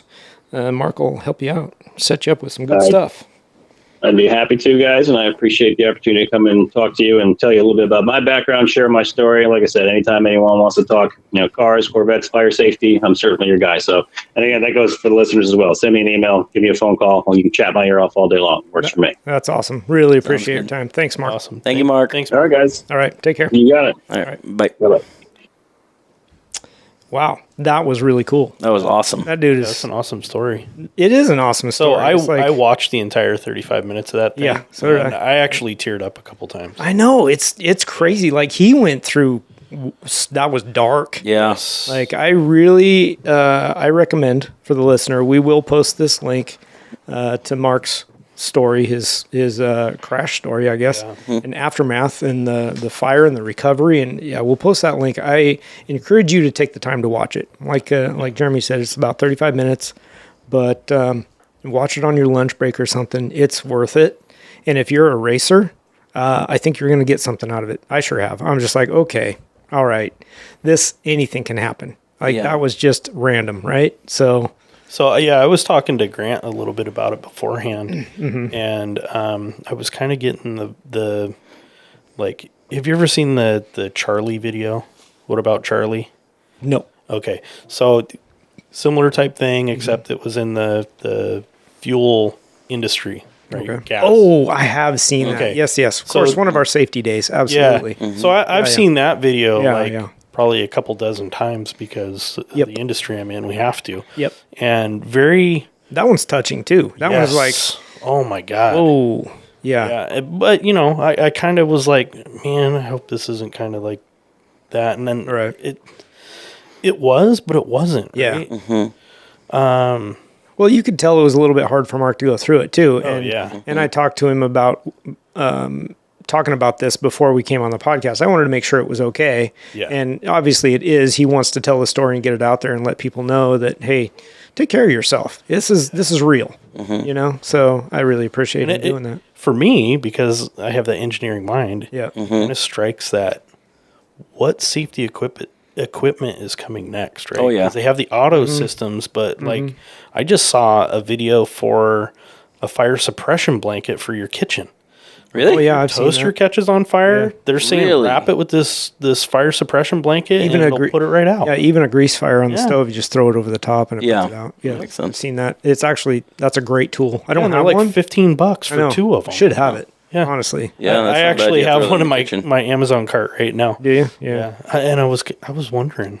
I wanted to tell for any of our listeners on the podcast that can't see in the description for whatever reason, if you go to YouTube and type in "How I Survived 3 Minutes in a Burning Race Car," Mark Petronis, Okay. that is the video we're talking about. Very good. Very good. Awesome. Yeah. Thank you for. And we will post it. Yeah. Yep. Wow. Okay. Well, we're going to move on from that a little bit. What? Do you want to save? No, I think we're good. I wanted to go backwards a little bit because we didn't Back in time. Back in time because we didn't do any kind of updates on our last.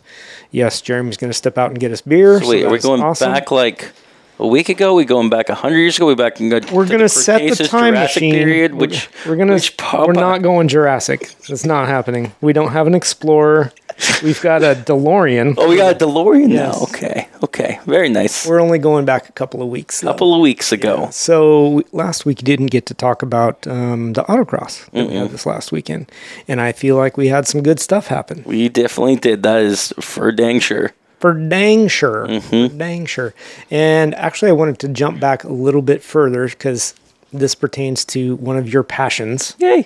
So back when I did the NWAA event, the Hyundai N Club Okay. came to the event. Okay. So a bunch of, I think there was 10 or 12 drivers of Hyundais, mostly Elantras. What's the other one? The little hatchback looking thing. Why you put me on the spot like that? Because you love Hyundai so much. I do. Not. Anyway, Yeah. one or two of those. And I just thought that you would really enjoy the fact that there was a whole group of Hyundais out there doing autocross. Interesting. Yes. I wonder how many they engines were gone by the end of the They event. were having a ball. They were just really having a good time. Mm-hmm. And each one of those cars seemed to be, thank you, sir, seemed to be set up slightly different. Like, different exhaust systems, different suspension setups. Some of them just had stock. Some of them had modified, Does Hyundai make a V8? Not that I'm aware of. Okay, so they're all just like high revving four cylinders. pretty That's much. all you heard. Exactly. It's like a beehive event. Yeah. All of them, well, most of them with turbos that, I'm sorry, guys, didn't all function properly. From standing on the side of the track, it didn't sound right. But they were having a good time. Nice. And that's what it's about. It's absolutely what it was about, and I don't know. It was kind of cool. See a whole group come out and enjoy autocross for the day. Yeah, so I thought you would enjoy that because you love Hyundai so much. Yay. I've seen some of those specialty autocrosses before. I can't remember what group it was. Porsche Club. No. Corvette Club. I have seen both. Ferrari Club. Viper Club. Stop it. Are we just naming clubs now? No, it was Jurassic like, Park Club. I would pay so much money to see I'm that. muting him right Oh, the look on his face. Oh my god. now. No, he's walking on me. Yeah. That's hilarious. Okay, no, it was like one of the front wheel drive like 90s Chevys. Oh, Ooh, Chevys. interesting. Yeah, Ooh. like GM product. Front wheel drive. What, the 90 Impala? Chevy. No. Yeah. Was it 90s? 90s had the and front wheel Impala. drive? Was Yeah, it? they had the LS Might motor. have been a I was- Pontiac too. I was thinking of the. We've really gotten sidetracked here, but that's did. okay. We're really going back in time. Chevette. The Chevy Chevette. That was a 90s car? No, I think it was the 80s car, but yeah, it's just what popped Anyway, in my head. that's what it was. It was something along those lines. Okay. Right? Heavier car, but Oh. front wheel drive. Front wheel drive. It was kinda cool. Okay. Interesting. All right. Well, I wanted to get your take on last weekend's autocross event. Like, Okay. give me your, Both courses, give me your or rundown. how'd they Yeah, go? yeah. Start with Saturday. Okay, so those who don't know, we started Saturday off with the Viper Club event. And this was a pretty high-speed course, would you say, Rob? I would say, yeah. Yeah. It's very interesting because when we get to those high-speed events, it definitely feels like you have to have a certain horsepower number to be in top 10. But where your horsepower number is, you have to keep in mind that you're competitive with that group, if that makes sense. Yeah. Like, for example, I know, like, as much as I tried, that was not going to be a top 10 time for me and Liger. Right. Maybe just touching that, but I was definitely going to be, Where'd you end up? I think, 15th or 14th. Okay. Like in the teens, and respectable. Yeah. I think I pulled away with, at the end of the day, I think 59 was, actually, I know, 59 or 58. 6 or something was my fastest time, and getting down, I actually did get to a 57 in the morning. It's just going to get a bit clean. My problem was once we got to the afternoon, things were getting hotter. The car, because of the higher speeds and stuff, the brakes didn't feel like they were there. The tires were getting hot, and as much as spray them down. Yep. But it was awesome to see everyone with their times and going through. And for reference, I believe our fast time of the day was 55 with a 154? 51.5. 51? That's what the timing sheet says I have right in front of Who me. pulled the 51 off? Corey. You were 9 seconds behind that. Yeah. Corey pulled off a 51. Oh yeah, Wait, I could see that. that wasn't for day 2, right? Day 2 I thought was like that. No, I don't know unless I have the wrong result sheet was pulled a- up. It says July results. What was Tim at? Well, yeah, because July's results for Tim was fourth with a 52.5. I was third with a 52.3. Does that sound right? That Jim, sounds, yeah, it does sound right. And Jim Merriman was second with 52.2. Let's say what my time was. I'm sure it does. Okay. You're way down there on the What? list. Yeah, I don't know. I can't find it yet. Yes, Okay. there it is. You were 27th. What was my time? No, I don't know that you were 27th Oh. because it has them all in. Oh, maybe you were 58.4. 58.4. Yeah, that sounds about right. Wow. Didn't realize it was that much off. And it was clean. Well, who knows? No, that Probably. one maybe. That was probably his clean run. Yeah. Interesting. Actually, I don't know if that was clean. In fact, actually, no, I think that was clean. Because that actually reminds me, I think I might have... I know it was getting close to where you guys were at. Like, it was a second behind, like a 54 I thought was possible that day. Mm-hmm. I think I put a 56 down in the morning, and it was dirty, and I couldn't get back to that. And so by the afternoon, my cleanest run was a 58. I think that's about... Sounds right. Anyways, regardless... You know what? Maybe not. I just... There's multiple files that I don't really care for the way this... No, that is right. Okay. I found it. Yep, that was it. Okay, yeah. So I think it was something like that. Regardless, the afternoon was definitely a lot tougher for Liger on that one. Describe the course. The course was essentially you take off, go in a straight line, kind of take a left at the end while still going straight. It was kind of a left-hand angle. Yeah. Kind of a 45 degree You before lose the pivot cone. all your speed as you're coming back, then turn around, and as you're coming back down Shelton the other way, down the runway, there's some obstacles to slow you down, but once you reach the halfway mark, it's... I have an arching right-hander. Yeah, as soon as you reach the halfway point, it's just, you're at speed, and you just wiggle through everything till the very end. That was at least how I was experiencing it. Okay. You know, and then the turnaround, there was, coming back the other way after that, we had a carousel in there, and then a wall of cones, and that was meant to slow you down, but as long as you took whichever way, you could keep your speed up. Yeah, it was pretty quick. Yeah. And I feel like that wasn't... Well, and consider the course is roughly a mile. Yeah. We ran, the top times were at 51 seconds, so that's pretty quick for an autocross of that length. Yeah. So it was a pretty high speed. Yeah. I did have to shift into third. Yeah. Going down and back. Mm-hmm.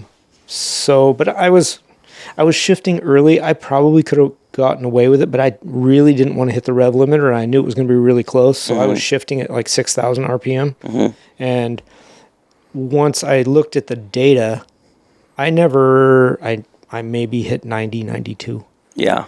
So I could have held it probably, but I didn't want to get that close. And we had, I saw some data from some other people. We were up, a lot of other cars were around that spot. Yeah. I know I was in second gear towards the end of that, which I think tops out at 89 miles an hour or so. And at one point I did third gear was into that, but that overshot me by a lot on that. I learned my lesson very quickly. Yeah.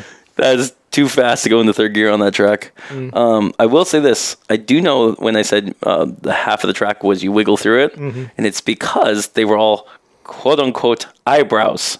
Remember? Yeah. They weren't eyebrows, quote-unquote. Quote-unquote? Yes, they were a long slalom.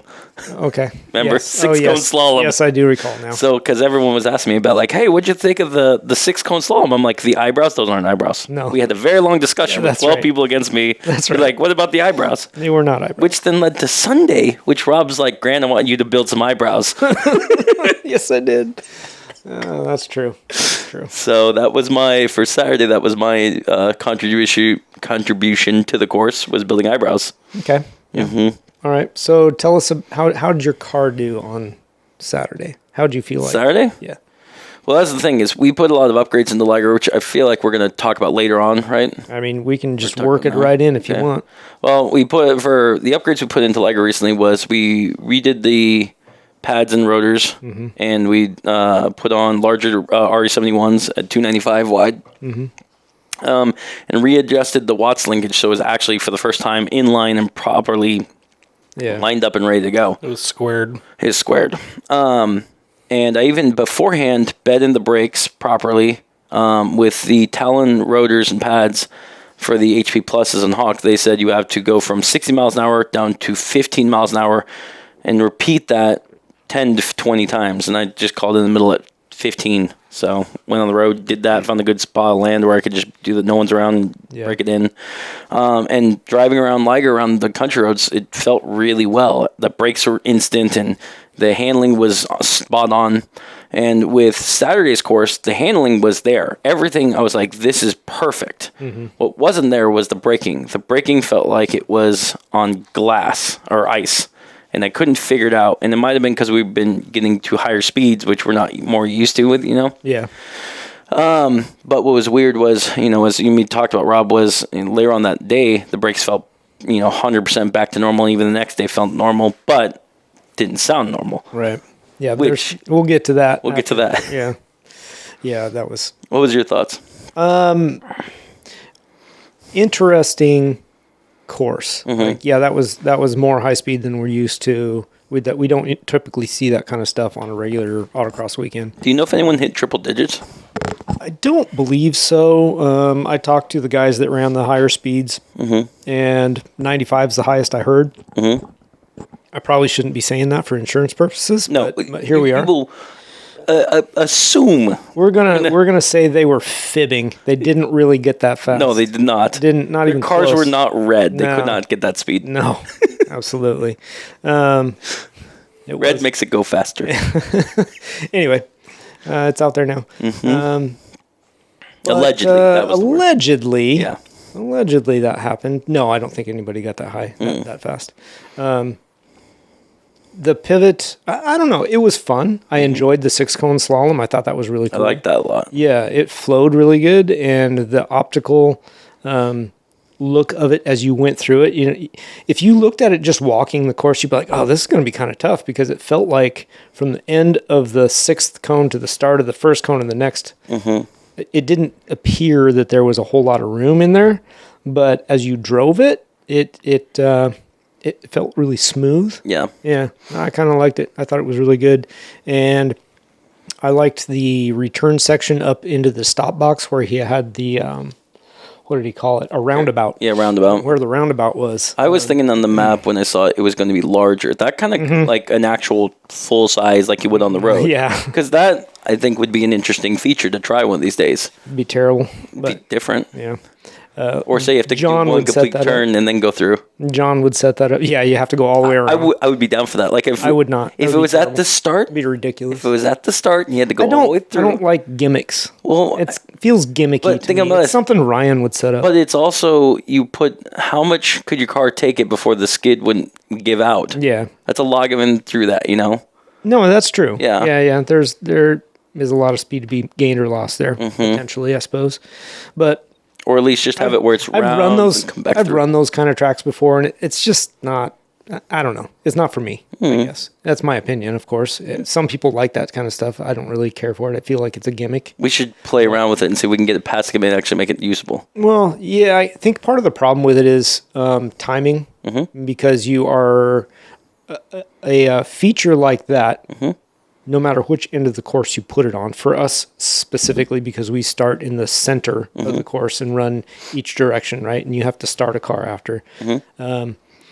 The timing of it to start another car is, you're going to increase the timing on your course by 10 seconds easily. Yep. So then you're running potentially a 70-second course. And pretty soon you're 5 p.m. and you're still not done yet. So we try to keep it, condensed. 60-second is a good benchmark. I would say for this year, correct me if I'm wrong, I'm almost positive every day we've ended around 3 o'clock Which day? on both days. Yeah, maybe. I don't know Yeah, for sure. that's been, it seems like the average is 3:30. Yeah, And that's but we even haven't with had super interruptions. long courses, though. Yeah, if you add another... Nothing's been over 60 seconds. If you add another 20 seconds to a track, Yeah. that's a lot of time. Oh, that It is. really is. 20 times, what, 100 cars? No, 50 cars times 10 10. runs. 10 runs. Oh, yeah, 10 runs. 10 runs. Adds up. Yep. Anyway, like I said, to me, I don't like that kind of feature. I'll run it if somebody sets it up. I'm not going to say, "Oh, this is dumb. I'm not going to run." No, I'll run it, whatever. But it's not something I'm going to. So then what did you think of the roundabout on the size that was there? Oh, I thought it that was the great. first I've seen of it. Because it wasn't really a roundabout. It was an optional. Island. Yeah. Perfect. Yes. Yeah. I was going to call it something else. Yeah. Like the one we normally run in August, the great big one. The great big one? Yeah. We do a very similar feature with a double crossover. Okay. Typically on our August course, Anyway. Okay. So I liked it. I thought it was good. It worked really good. Yeah. There was good options, and I saw people going left and right, and it really didn't appear to affect their times. Yeah. So I will say this. The one thing that was interesting and different about this course, and I didn't learn this until, because Tim's taught me you want to ride with people who are faster than you to learn where their times are at and where to get. Yep. And one of the things I had trouble with was was able to ride with Tim on one round, and with the speeds of those cars were the top 10, top top 3 cars are at. Yep. Is so unbelievably fast. If you're not, memorizing that course, like a camera, it's hard to keep up. There was a section I found with Tim that I could actually gain a second, but it went by so fast, I was trying to process how to even do it. Yeah. I had to actually ride with another rider that was a little bit slower than me just to verify where things were at and how to go that way. Gotcha. Because, again, when at the speed he was going, I'd be able to attain some of that speed, but enough where if I tried to maneuver like that without going in and knowing it, it would have been, a catastrophic thing. Yeah. And so that's where it's like...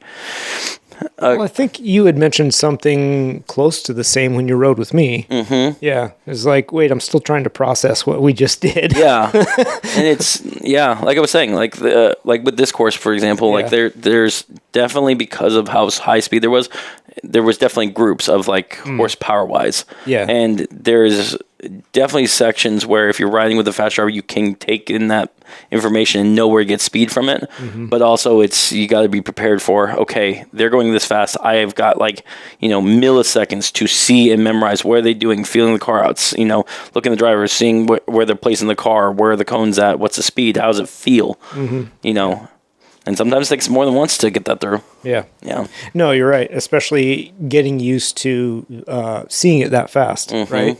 So more than once makes sense. Like you're going to, the repetition of seeing the obstacles come at you that fast. Yeah. Yeah, that totally makes sense. I enjoyed Saturday. Like it was really good.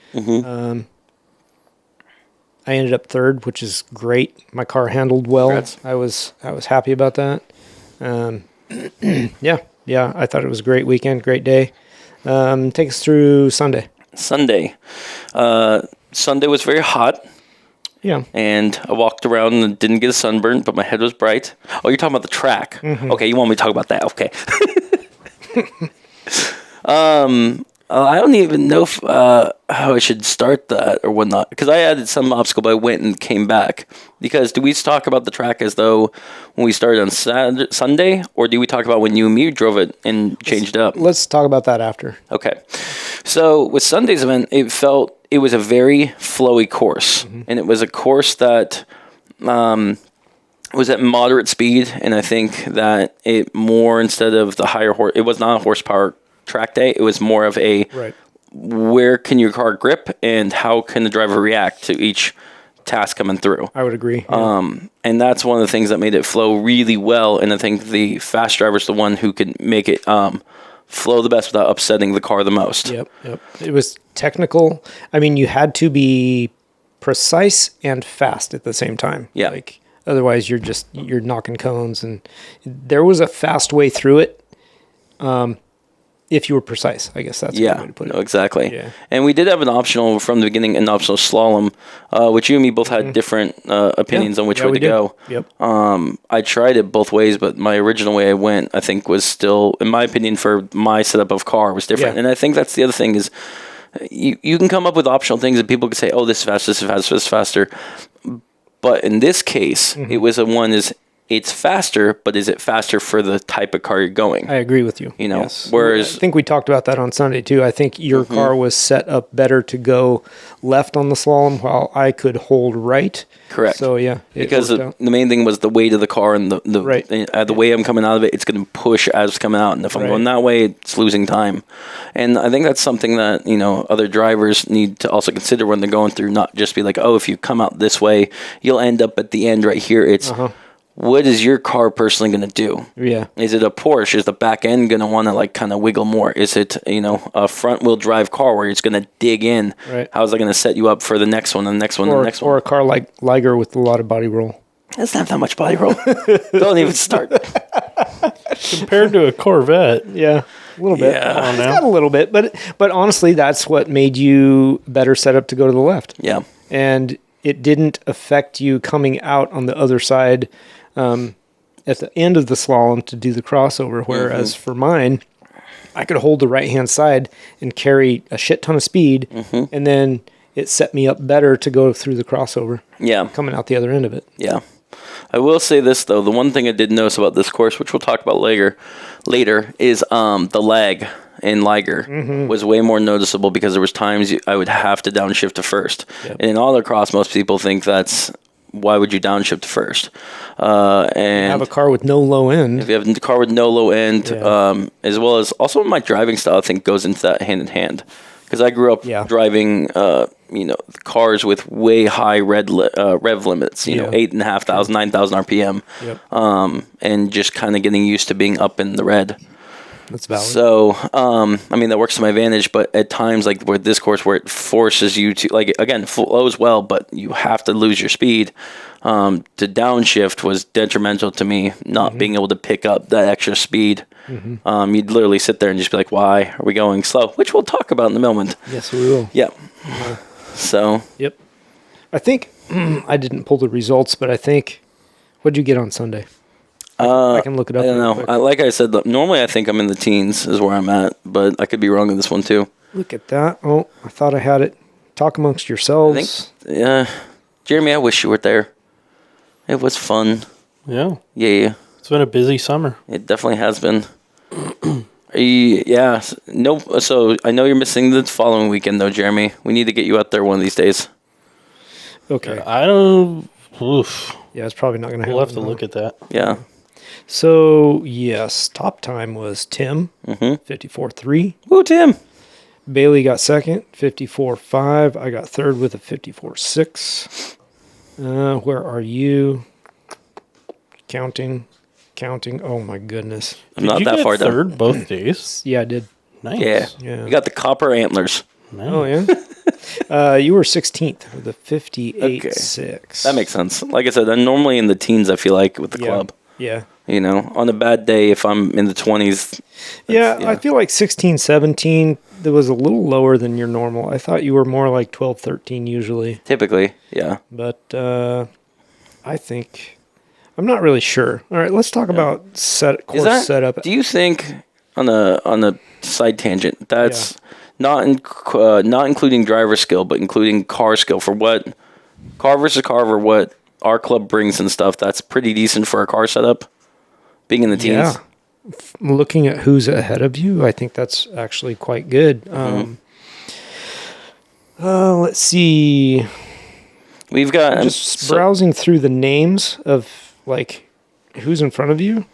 But, like, cars were, like, because I know there's Corvettes I'm beating and some good. Vipers I'm beating, Is there a Viper that you're beating? Oh, well, Kim.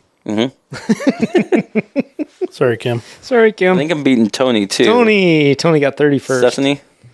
So 3. Stephanie. What'd she get? He's 37th. Okay. So there's a good variety of cars, because that's the thing is Liger's 4,000 Honestly, pounds. I'm looking at who was ahead of you. Arthur, Don, Robin got you in the Miata. Charlie, Eric Takashin, he's got that BMW. He's fast. Eric. No, it was a Miata. New Miata. That was fast.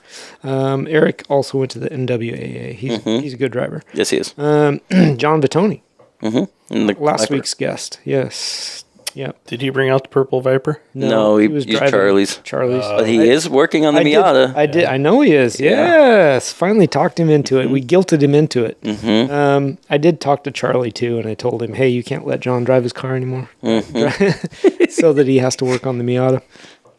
We'll see how that goes. So Bert, Jim Merriman, Derek, Adam, Joe, Corey, me, Bailey, and Tim. So no slouches ahead of you. No. Like, honestly. Yeah. That's a tough crowd. So you break into that stuff, you're driving really well. Any one of those people could be top 3 at any time. You're absolutely right. And have been. Yes. Yeah. And to those who are listening, our club is pretty fast for our area. Now, we're not claiming to be the fastest in the Northwest, because there's other clubs we go up against, and they just kick our ass. But for the majority, we do pretty well. Like, when we go to bigger events, we're in the top 10. Our top finishers finish in the top 10 at the Packwoods, the Nationals, and that kind of stuff. They're good drivers, but we're by no means the fastest in the area. So I don't want to put that out there. But it's nice and make it feel like we're the end all be all, because we're not. We're just a regular old club. But it's nice that our guys and girls are quick and encourage each other to be quick. Yeah. And everybody helps learn each their other car. out and learn things. Yeah, for sure. I would even argue, like, for example, I know Antonio wasn't the fastest on there with his Mustang, but I would argue that I don't think there's anyone who could push a 90s V6 Mustang that's pretty much factory faster than him right now. He's working so hard. Yeah. He got 40th. Yeah. He beat 2 people, so good for him. Yeah. Yeah, he is working so hard in a car that is just so far unprepared, you know? Oh, yeah. It's the body roll in that thing is almost He's on it's almost clown car. Yeah. Yeah. Well, he's working on seat time, right? Yeah. He is. Once he gets to the point where he can actually afford to put some modifications on that car. Which this weekend there was a lot of talk about that. Oh, there was. Yeah. It's going to be different, right? It really will be. If he does some mods over this winter, some suspension Just think mods of this. especially. Tire-wise, he's running 225 16s on there. Yeah. Tiny tires. Yeah. You know? I mean, they fit what is the car, you know, the suspension and the lack of horsepower. I mean, he wouldn't want to run 295s. You couldn't turn them. That's true. But Well, he could. It just wouldn't be fast. yeah. But no, I mean, once, because he has committed to that car. He wants to keep it. He wants to keep running that car. Yeah. Even though it's, you know, it's got a long way to go to be competitive, but he wants to be competitive. Yeah. So the more work he puts into it, the better it's going to be. And it'll be fun to watch because I'm going to give us... he's going to see the benefits of that every single little mod that he does. He's going the route that I did with Liger, which is now that he's committed to keeping that car, it's going to be putting upgrades in it slowly so we can learn the upgrade and then move on. The biggest reason we're keeping that, which is a spoiler, but we'll keep, is we're eventually going to swap on a Thunderbird supercharger on there. Okay. So not a heck of a lot of horses, but with a bolt-on direct and with, compared to other supercharger swaps, it's not that expensive. Sure. We're aiming to push, hopefully 220 to 250 horses, which isn't a lot, but in a car that weighs, but 200 pounds or so, it's enough to get him where he's having fun. We're talking BRZ Toyota 86 territory. Yeah, no, it'll help him. And I honestly think the biggest mod he can do to that thing is suspension right now. Yep. Like, even with the power that he's running, if he had less body roll to where he could actually turn it, it would help him massively. He'd go from 40th to 35th. Exactly. And that doesn't feel like a big jump, but it kind of is. Yeah. When you're racing against the same people every weekend and you're finishing 40th every weekend, that's a big jump. Yeah. Just for a mod. Yeah. So I don't know. It'll be fun to watch what he does with that. So anyway, let's jump to Saturday night. So what you want to talk about first? You want to talk about the competition between us, or you want to talk about your sure. We'll give you that one. Your stopwatch. Yeah, my thumb might have been a little slower than yours. Jeremy, he's calling for a rematch right now. Hold on. Yeah, we're gonna do it legit though. We're gonna set timing up because I think I've got you covered. So you guys, so it's my responsibility Saturday nights to set course up for the next day. I take this on. This is my job. It's fine. Grant comes over to my trailer. Hey, we're going to go to dinner. You want to go? No, well, that's true. I did yes, that first. You did. Yeah, I did that first. Yes. Yeah. Were you like, no, somebody's got to set course up, bro. Who's going to do that? Okay. Yeah. All right. Well, I'll come back and help you when I'm done. I did went out and help you a little bit, and then... Yeah, you did. Set up like a... Yes, you did. Yeah. You set half of a cone? Well, because Well, no, it was 3 eyebrows that I had to go fix. Turnaround. I had to go fix. Yeah, because I was like, okay, we'll hold off on that, and then I didn't realize how hungry the guys were, and they're like, we have to go, and they're like, okay, it was 4 o'clock. 4 o'clock. So dumb. Yeah, no, I was like, what do you mean we have to go now? Are you serious? Yeah. Anyway, so they abandoned me, and I finished setting up the entire course. Yes. And that was fine. But so I text Grant, and I'm like, hey, can I drive your car? I want to test the course. He says, absolutely. Take as many runs as you want. Yep. Along with like empty 5 tank when he gets back. along with like 5 different instructions of how to run the car. Yeah. But so I take the car out, Liger, mind you, and first run, I just take a a medium speed. I want to see how the course flows. I don't want to. No music, mind you. No. How dare no you, music. Rob? Absolutely, that was the first thing to shut off.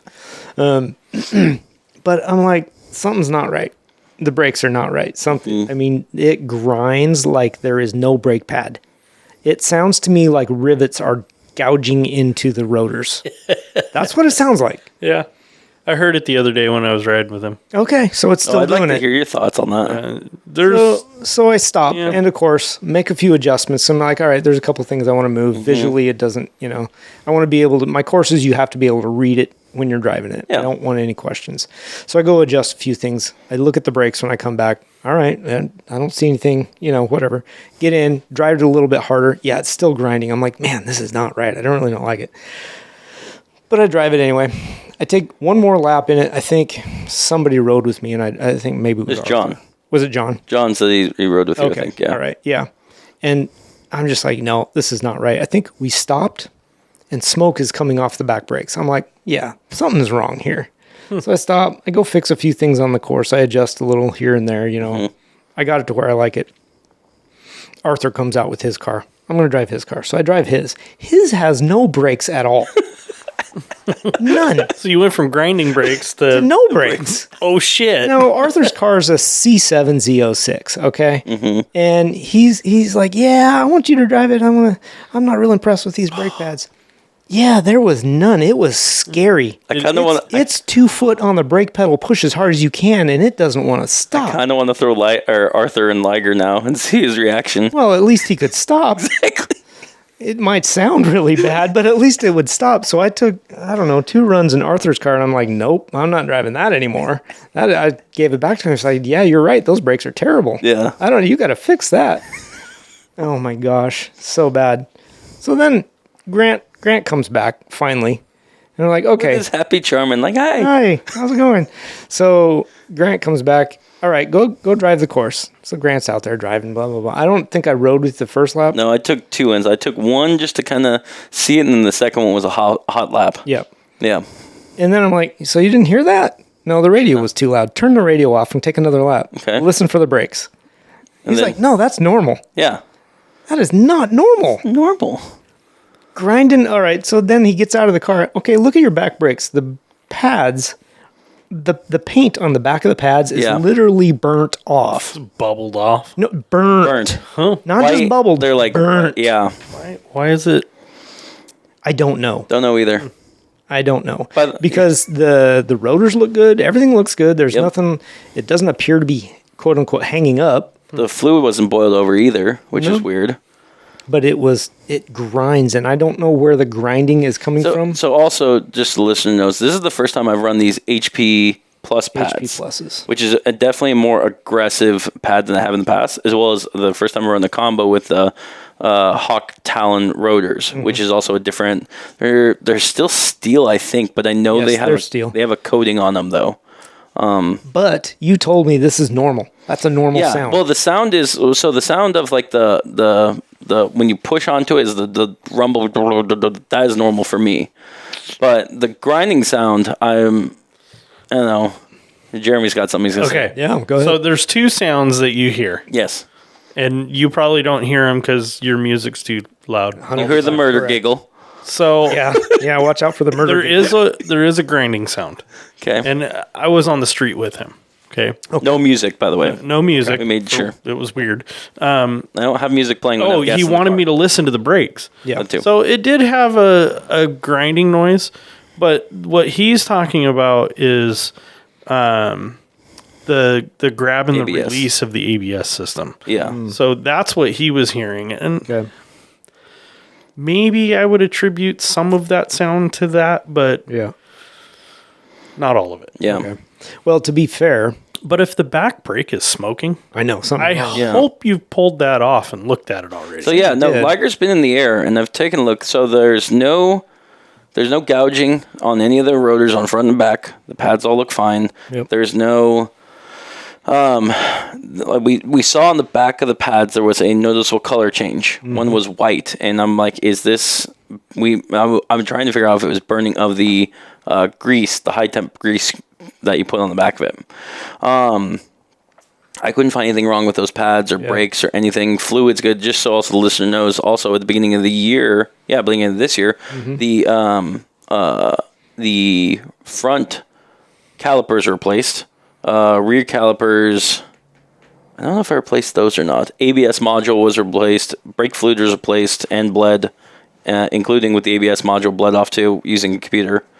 So the brake system has been gone through. That's why it was just kind of weird. Because also beforehand, using the, we had other races this year that was using the HP50 Hawk pads and the Napa Performer high spec rotor they've got, high spec quote unquote. There wasn't none of that noise that we'd hear, correct? I don't know. I don't recall hearing that before. Yeah. The last time I drove it, it didn't make that sound. Yeah, and it didn't have these pads. So once we put them on, that's when it made this.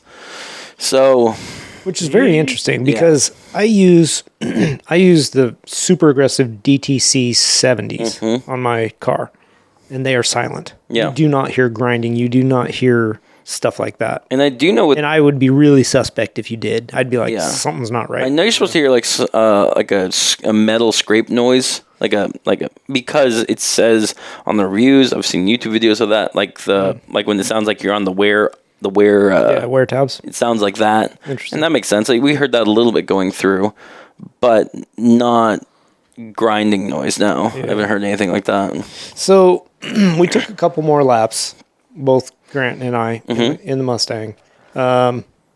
And it actually seemed to get a little better by the end of that. And I don't know if and the brakes didn't fade, which is something you were complaining about on Saturday. Yeah, on Saturday they faded, and then the afternoon they were back. I was like, what happened? I thought it was they bed in better. That's exactly what I think, is they were not bedded enough. Yeah. You needed a little more time. Yeah, and that could be what our scraping was, just trying to bed them in, maybe. Something. Unless we caught a pebble or something in one of the pads. But I would have thought we'd have seen that in the did notice one other thing, though. What? Maybe.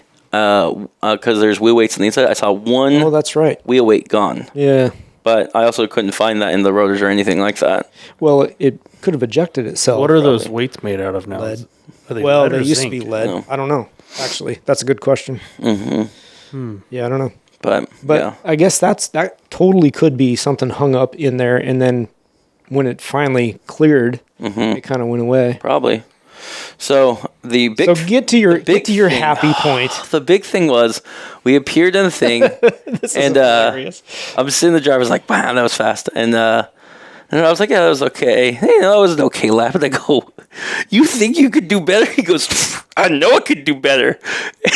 That's when we get into our 5-year-old fight, Yes. I turn to him and say, okay, big guy, prove it. It's like a fuck you, not fuck you moment. Yeah. Here, hold my beer. I'm like, you think you could drive my car better than me? You think you could drive the Liger Zero? I still think I can. Yep. So this is real scientific too. Okay, listen to this. Rob gets in. He jumps in the driver's seat. I'm in the passenger seat, and I'm buckling up. Very rare moment for me in the passenger seat. Yes, it took a while to buckle him in. Yeah. So I get in, and Rob takes off. And he's doing decent. And he's pretty quick. Going around. No radio, by the way. Just so everyone knows. No radio. And he goes right on the slalom, pulls through, and does whatever, and downshifting like you're supposed to. I should have. No, I thought you downshifted. Yeah. You downshifted the L property and got by I don't even know what time we put down because we had. I think I had a 56. We had a stopwatch. Yeah. And just literally hit click and click. We had a phone stopwatch. That's said, how scientific. Go it was. and stop. Yeah. That was the driver saying that was okay. Yeah. So you're down to the millionth of the second. Yeah. It was real accurate. Real accurate.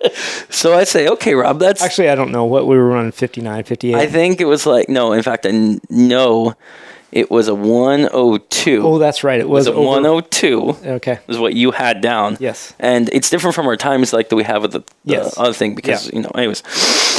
So then I get in and say, okay, let me show you how this is done. So we swap seats. I get my seat all adjusted, and I say, okay, hang on. He's like, what are you doing? I'm like, give me my phone. I'm like, we're going to do this right. I got to get the right song for this one. I'm trying to remember what song we played. I don't know. It did fit the course, though. I think it was... I was impressed. Was it Aha? I have With no Take idea. On Me? No, it wasn't that one. No. No, it was Do It Again by Sad Puppy. Right. That's what it was. Okay. Yeah. 0 of our listeners know what that is. Well, they can YouTube 0. it. If you guys know what that is, please email us. Adult car project. You know what that song is? So I get in and I go left on the slalom because I'm like, you know what, Rob, you ran a good race, but I'm going to show you how it's done. Wow, you are really talking this up. Yeah. And as we're revving through, we're going through, Liger's picking up speed, and you're hearing the rev just and the song's picking up. And as we're going and flowing through, the music's going back and through, and Rob's like, wow, this is an amazing dance you're doing. And I'm like, yeah, he's in awe. He's quiet the entire time until we get to the end. He says, oh, you're going for blood. And I go, you bet your ass. So what were you, like 20? We pull in at a 101 second? seconds. Yeah. Yeah, it was nearly a second. Half second. It was nearly a second. It was like 8 a second, 1.5 seconds. Okay. Yes. All right. Difference. Yeah. And I was like, champion.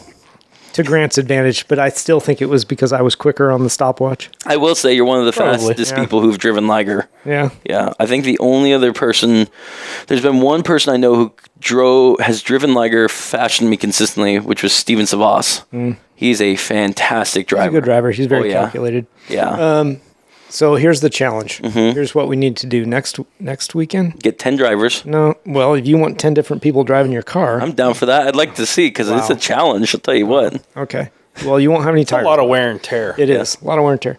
That was not my challenge. My challenge is we're gonna get Jim to let us run the course with the timer, either Saturday afternoon or sometime, and we'll take, I don't know, you name it, 2 or 3 laps each, and see who wins. Let me Yeah. make the rules. There will be a crowd Best of watching 3. that. Possibly Best of 3. best of 3. Should be best of 3. Okay, we'll do best of 3. All right.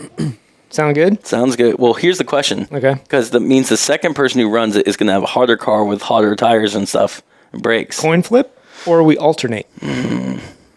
No, because then we got to readjust seats and everything every time. Yeah. I don't know. We should have a poll. Okay. I think you. All right. Who gets to run first? That's the poll. I feel like On the Liger, we're going to do the Liger Yeah. challenge. I'm gonna give my 2 cents on Yeah. this. You run first, because Rob's not used to the car. He should have the warm tires. well, here's the other. Well, But warm tires are not necessarily good on it's that not car. good on my car because the other thing is you have to wet them down. That's the other thing is do we have an option to wet them down? Because Liger, you'll have the I've option. had it where depending on the day it is, by the second lap I'm already wetting down those tires because they're already heating up so fast. You know, I like the poll idea. yeah, We'll put the Liger challenge out there. Who gets to drive Yeah. first? the Liger Zero Challenge. Yep. Yeah, Poll Poll. Okay. All right. That's the challenge. to the Yeah. polls. it'll be And we can music also- versus not music. How about we ask who they think is going to win too? And that'd be are you interesting. going to get out every other lap? Every other Alternate? run, you going to No. alternate? Or are you going to run 3 and He's you're going to saying run 3? Yeah. Yeah, I think and run 3 and 3. Oof. Yeah, Yeah, that's a hard one. I might would give Rob the first 3. I don't care. I'll go either one. Yeah. I'm fine. I think the person who goes second least should be able to wet down the tires. Oh yeah, I agree. Just that's only fair. Yeah. Absolutely. Yeah. Okay. All right. Well, we'll put that poll out there sometime, maybe the week before the event, which would be We also have the Corvette day. We could do it the day before, the night. well, we don't have timing though. Oh, okay. Yeah, because Joe has the timing. Okay. Well, we could ask Joe to come down pretty please. We could, but I think Viper Week would probably be better. Yeah. And that's barbecue weekend too, so that'll be an event. Oh, yeah. There'll be a lot It'll of be an people. event. It's a challenge. Yeah. I love it. So, Rob, do you want to tell Results about... will go online, by the way. Yeah. Ooh, I like it. So, Rob, you want to talk about your other favorite part of that day? I do. Yes, I do. No, Jeremy's excited to hear about this. Okay, so I had the distinct Real fast before you get pleasure. to... Do you All right, go ahead. Do you want to tell people what you have driven up until that in terms of this generations? So people know what, like... Yeah, I was going to get to that. Okay. All right. So, yeah, well, actually, it's not that exciting, though. No? So I've driven in the Corvette realm. I've not driven a C5. I was going to get to drive that this weekend, this last event, but their That's C5, surprising. as we already put out on our group chat, blew a hole in the header. Oh, yeah, I saw that. Yeah, so they had a temporary patch Jimmy. on there, and it worked, but he wasn't all about letting me drive it, so Yeah. I didn't get to drive that. So to this point, I've driven a C6 Z06 and a C7 Z06. Mm-hmm. At speed. At speed, yes. Yeah, absolutely. Was able to drive it in anger, as they say. I don't really know why it's angry. I'm just having a good time. Mm-hmm. But yeah, in aggression. Let's put it that way. Mm-hmm. So one of our good friends at the track comes up. We're sitting on the back of my trailer, just chatting up, talking about the day, having a good time. And he comes up and he throws me a key, and I'm like, "What is this?" I don't know. It looked like the key to his truck. I was very confused too. I was confused. I didn't know what was happening. He's like, "I want you to drive it." And I'm like, "What is it?" He's like, "It's my car." I was like, "Really?" It's like, I was not going to ask twice. I mean, that was awesome. So the key was to his C8 Z06. And, you know, kind of jaw dropped. I was like, okay. The spaceship. It was awesome. Like, thank you, Joe, again. I know I thanked him like 100 times because that was quite the experience. And I felt pretty honored that he would let me drive it. And I'd driven a C7 earlier in the day, and of course I drive the C6, and if I'd have gotten to drive the C5, I would have had 4 generations of Corvette in one day, which would have been kind of freaking cool. Yeah. Right? Anyway, so the experience driving the C6, that car is pretty freaking amazing. I was really impressed. The C8. I'm sorry. Yes, the C8 Z06 is, I guess, what I meant to say. But yeah, so the C8 Z06, and got to really drive it. You know, drive the course hard and attack. He ran his PDR. Is that what you call it? The onboard Performance recorder. Yeah, whatever. Something like that. But it also, the cool thing about his system is you can set a start point and a stop point, so it will run your times for you. Yeah, I didn't know that until he showed that. That was really cool. So cool. I ran 55 in his car. Nice. In the 3 or 4 laps that I got to do in it. But to really feel it and experience it, and like he's telling me the nuances of the car and how it turns best, and it doesn't like to turn under power because it locks up the diff, and it wants to push. So you come in really hot and just turn it and let off, and the thing just rails. And then back on the power early. And, you can gas a little bit in the corner, but not so much that you're going to push and that kind of stuff. And what really impressed me was the car had feel. Like when I drove, and it was his C7 Z06, and I've driven Arthur's as well, but his was the first one that I drove, and when I drove that, it felt disconnected. The car was so smooth and extremely fast, but I felt disconnected from it. It didn't have butt feel for me. The car would just, you could steer it through obstacles, but you didn't really know if you had control of. Yeah, numb. That's a good way to put it. It was a little bit numb. Anyway, the C8, you could feel it. Like, you knew when the car was stepping out just a little bit, but you could catch it really easy. Like, it just straightened right back up, and you could stay in the power.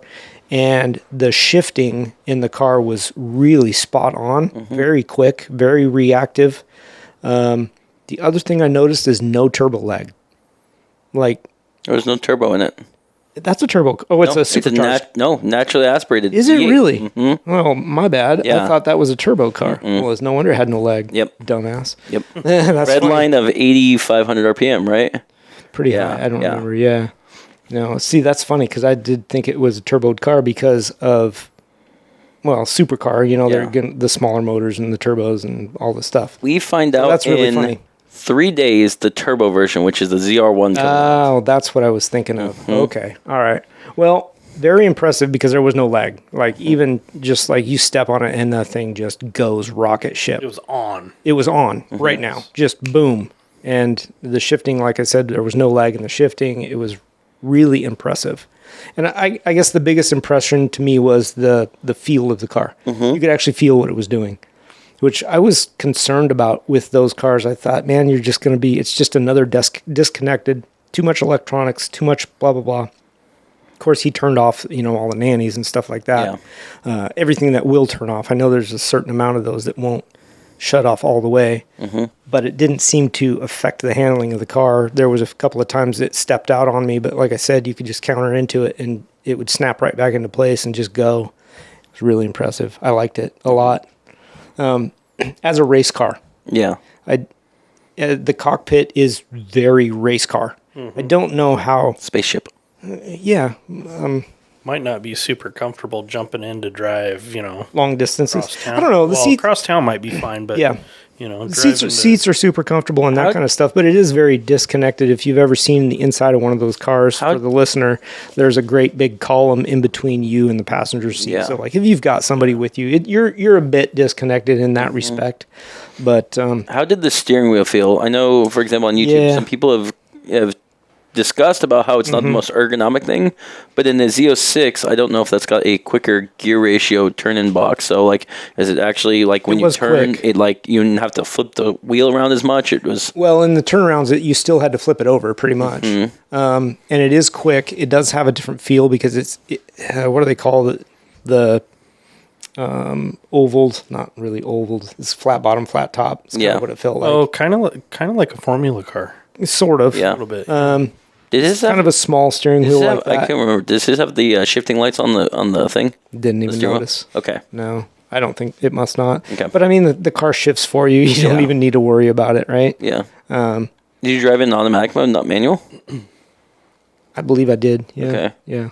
I didn't even try to shift it. Interesting. We talked about it, and I was like, well, what do you do? And he's like, it shifts so good. Why would you even bother? You'll be slower shifting it yourself. Unless you wanted specifically to hold it in a particular gear. That car's smarter than we are. Maybe. I know with a Ferrari, like driving the 458, I'd rather have in manual mode because it is very finicky on where it wants to be on gears. Sure, yeah. And when you want demand on gears, I'd rather be already up in the engine, ready to go at any moment's notice, rather than be like, wait for it to drop 3 and then go. Right, and even if there is that little bit of delay, when it drops you in the gear, you need to be... You're not sure where those RPMs going to be. It's going to just unsettle the car. Yeah. So for me, I personally rather just be in control of that. Yeah, I know I played with it a little bit because he said you can override it. Just go ahead and shift, shift up, shift down. And it seemed to work just fine as far as my shifting didn't really interfere or cause any other hesitation if the car wanted to go ahead and shift, I don't know. It was a really good experience. It was super fun in comparison to the McLaren. And that's where I wanted to compare it to the turbo lag because the McLaren does have turbo lag. Yeah. You've put the thing to the floor and it's got to spool up. Yeah. It spools up fairly quickly, but there is a lag for sure. And honestly, you can't outshift the McLaren either, but I feel like the C8 shifted more positively than the McLaren does. Yeah, I don't know. Super good. I don't know what else really to say about it except it was a really fun experience. How was because the music's off, just hear me out. Could you really hear the engine and how it was sounding, road noise stuff from there? Because you guys had the windows up too, correct? I don't recall if we had the windows up, but yes, you can hear. So that was the thing. Like the engine is right there at your head. You can absolutely hear it. Okay. Yeah. But like in terms of like, it's loud. It's fairly loud. Could you hear like if you're in the corners, hear it kind of creaking or rattling? No, nothing like that. Nothing like that. That's really impressive. Yeah, no creaking, no nothing like that. But you can hear the motor and where the RPM are, and you can. It was a very good driver's experience. Like. You hear everything that you want to hear. You can tell what gear you're in just by the sound of the motor and that kind of stuff, whether you've got the right RPM that you want and that kind of stuff. Coming in, out of turnarounds, so that's basically our tightest corner on one of those circuits. You can ease into the throttle enough until when your front end's about to start pushing because you have that good of feel to it, and you can just hold it right there. And as soon as you start to straighten out, you're into the gas and it's an instant response. It's really good. Yeah, I would highly recommend the Z06 version. I should try to get a ride in the standard C8. Yeah. I want to compare the two. Yeah. I want to feel the difference. Do you have, did you notice anything you would improve off that Z06? Not in that short amount of time. Okay. Yeah, I couldn't really. It'd also be interesting to see how a Z06 would perform because that one had A7s on it. It did. Yeah, it'd be very interesting to see how a Z06 acts straight out of the box with normal tires. Like if it still has from talking to Joe, it's definitely noticeable putting the A7s on it. It then performs as you in your head play out a supercar to perform, right? Yeah. It sticks and it turns and it does everything you want it to do. And I had the same experience with McLaren on street tires. You want more. You're like, it should do this. It should turn here. It should allow me to do these maneuvers. But the tire limitations are so much that you can't do those. But then once you put A7s on it, I mean, that's an extreme tire, right? Yeah. But then it performs like you expect in your head a supercar to perform. You're like, I can do anything in this car. And you're right. It does it. It's like, it's awesome. That's the way you want it to perform on street tires, but it won't. I wonder if it still feels the same way with, say, some Yokohama AO52s or something. Oh, yeah, I'm sure it would. AO52s are incredible. Yeah. I'm sure that would be a huge step up. Maybe just a notch below Hoosiers, but... It would actually... What tires come with it? Because I think they come with the... Michelin Pilot Sports. Yeah, but they come with the Cup 2s. Cup 2. I don't think it comes with Cup 2s. Because the normal one comes with all-season tires specifically made for that MS. Are they Contis or are they? No, they're Michelin Pilot Sports, but they're the all-season ones. So if the Z06 comes with the Pilot Sport Cup 2s, those are really good tires. Those are, they're banned in cam class. I've never run the Cup 2s. I've run the Cup 4s, but I'm saying is like if it still doesn't perform like a supercar with those tires. Even Cup 2s have limitation though. Yeah. I mean, I would say AO52s or Hoosiers are a step above those, a fair amount. Yeah. But again, I don't have Cup 2 experience. I don't know. Well, actually, I take that back. I drove Cup 2s on a Porsche, but they were very hot and worn. Yeah. So it was really squirrely, and I was not being very nice to the car. But so I guess I don't have a real good feel for Cup 2s. So okay. Yeah.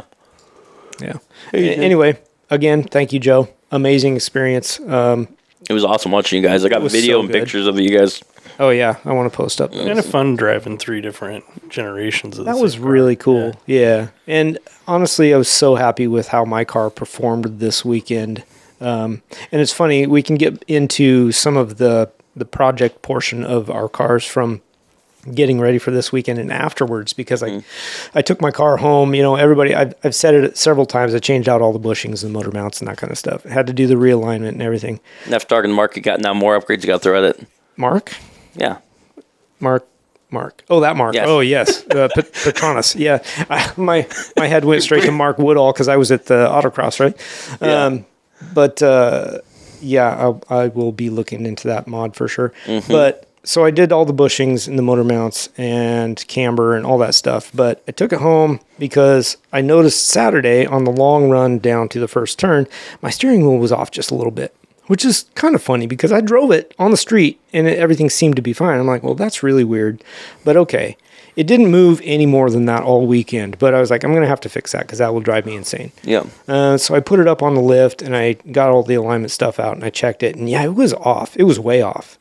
And actually the back was off more than the front. So I attribute it to just everything breaking in and settling after having everything completely torn apart, pressing in new bushings and the whole bit. So I was surprised that it had moved that much, because I know when I put it together, everything was where I wanted it. It was straight. Yeah.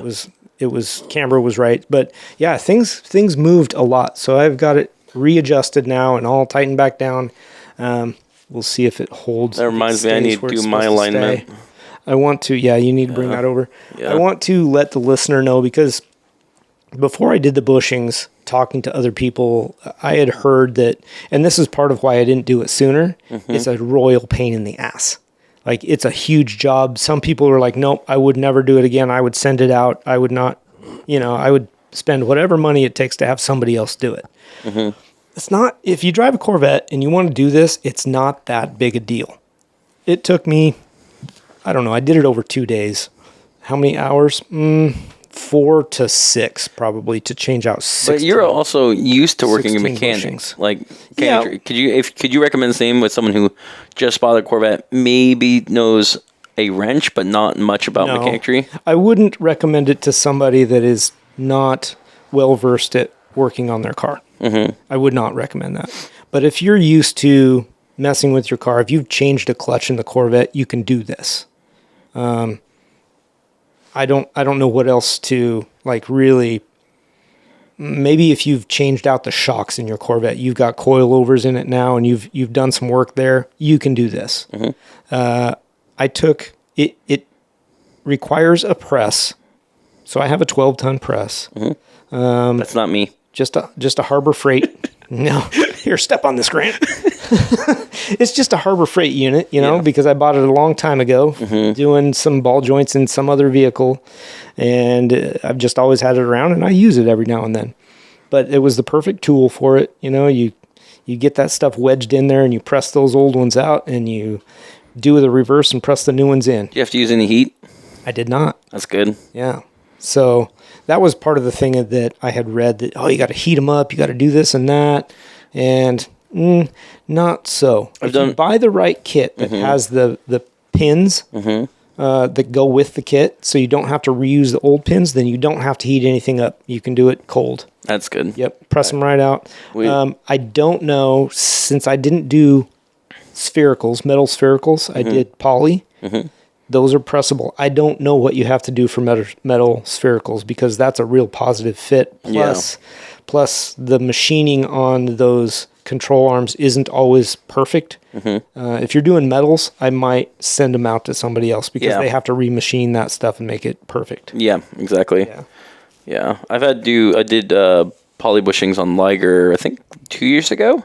And the only pain in the butt on that one was the lower control arms to the front. Those had to heat out. You had to, once you went through that process, it was destroying those front bushings.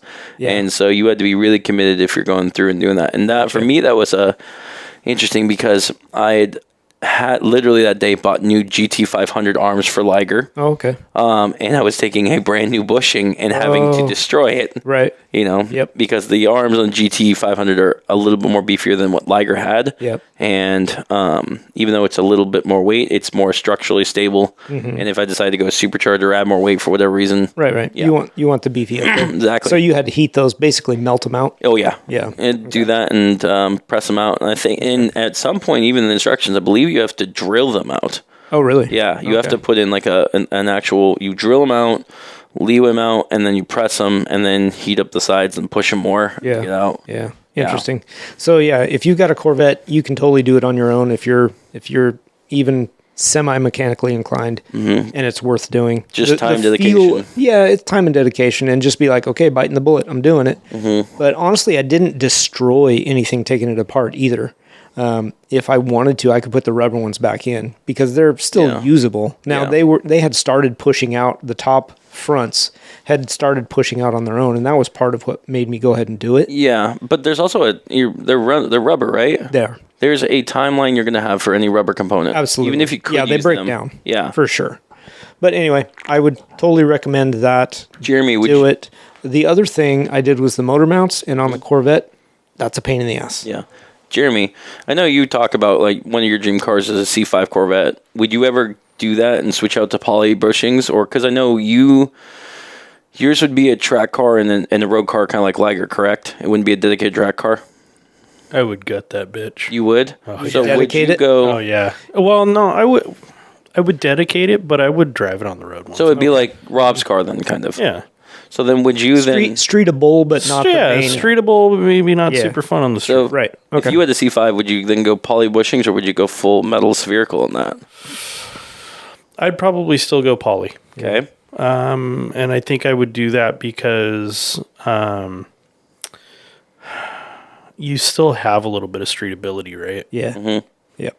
You can get a different, what do they call it, durometer of poly as well. You can get harder, softer, whatever. I went with the black. I think the red is the hardest. Black is the second. But, oh, really? I didn't realize when I bought my bushings, there was red and black. I only bought the red because it was red. Because it's red. I didn't realize there was a difference. I think. Now, that might not be the case in all of them, but I believe that is what it is. I'm sure. So you're saying I dumb lucked? Yeah, I guess, if that's what you wanted. I did want to cover the motor mounts a little bit. It's not impossible to do by yourself, but without taking a lot of shit apart, they're hard to get out. So with the car up on the lift, if you've got the luxury of a lift, I had to use a screw jack to hold the motor up and actually push it up just a little bit with the mounts loose in order to make room to get the driver's side one out. The passenger side one, I had to take the header loose to get it out because there's just no room. Was it easier or harder than putting it in the Cobra? Cobra was easier. Cobra was easier? Okay. Yeah, for sure. Way easier. Didn't have to take anything loose. They're just right there, easy to get out. Yeah. So, but also a very good mod. I like the way the car feels with those. So now your next one's going to be the differential bushings, or is it going to be the transmission bushings? The diff. Okay. Yeah, because that's where the transmission's at. Yeah. Yeah, that's that for my mods. I just wanted to kind of give the listener, if you're looking at doing that project yourself, you can do it. Yeah. Because that's something we don't often talk about. We say we did this project, we did that project, but we don't really say how we did it or how difficult it was. And I think that's an important thing to pass on if we have the information. Definitely. Yeah. Should we talk about now lagger's problem? Keyword lag. Yeah. Yeah, we should. Absolutely. We got a little bit of time. Yeah. Jeremy, I know I've talked to you in depth about this too. Indeed, we have. So, one problem that we've, the three of us have determined with Liger, in fact, more than than us have discovered about Liger, is that she has no bottom end torque. Like I've said in the past, she's a 2007 Ford Mustang GT, has a 4.6 liter V8, naturally aspirated with slight mods to her, including a cold air intake, shorty exhaust, and a tune. So nothing crazy. And with that being said, for the longest time, variable valve timing was what I associated the lagging happening with it. When you're over under 3,000 RPM or 2,500 RPM, the car is gutless. It feels like there's literally a turbo there. You could sit there and shove the gas, and you're waiting, and then the car feels alive and creeps up. Right, Rob? Absolutely. Right, Jeremy? Right, but the point of a VVT, variable valve timing, is that it's supposed to change the timing such that you have power in the low end and power in the high end. Correct. Yep. As well as with Liger, she doesn't have the intake runner variable air, I can't remember, it was adjuster. So essentially it's like a valve inside the intake, and that allows, so at low end torque or low speed with air, it constricts the air to a smaller one to allow faster speed in there, and then it opens up to allow more air velocity when you're at the higher RPM. So it should theoretically give more power. There's videos tested about that on the channel of Four Eyes Mustang on YouTube. Okay. Is that something that generation came with? Or? Correct. Okay. And yours does not have it? Mine does have that. It does have it. And when you start building boost pressure or more pressure, people delete that off there. So, again, that should have a lot of low-end power like we've discussed, but she doesn't. Right. So, as we were discussing this weekend, one mod I've done to Liger, I think this is like 4 years ago, I swapped in the TR6060 transmission from a GT500 Mustang. And the whole point with that was to swap in to get Liger ready for more power. Because eventually, the plan is to make 450 horses at some point, whether that's a V8 Coyote swap, a supercharger swap, or swapping a Ferrari 458 engine in there, or Viper motor. I've gone through so many engine swaps, like ideas and planning. That being said, the one thing that I did not account for when I swapped the transmission, reading in the research and looking at the gearing, the end of the gears are the same.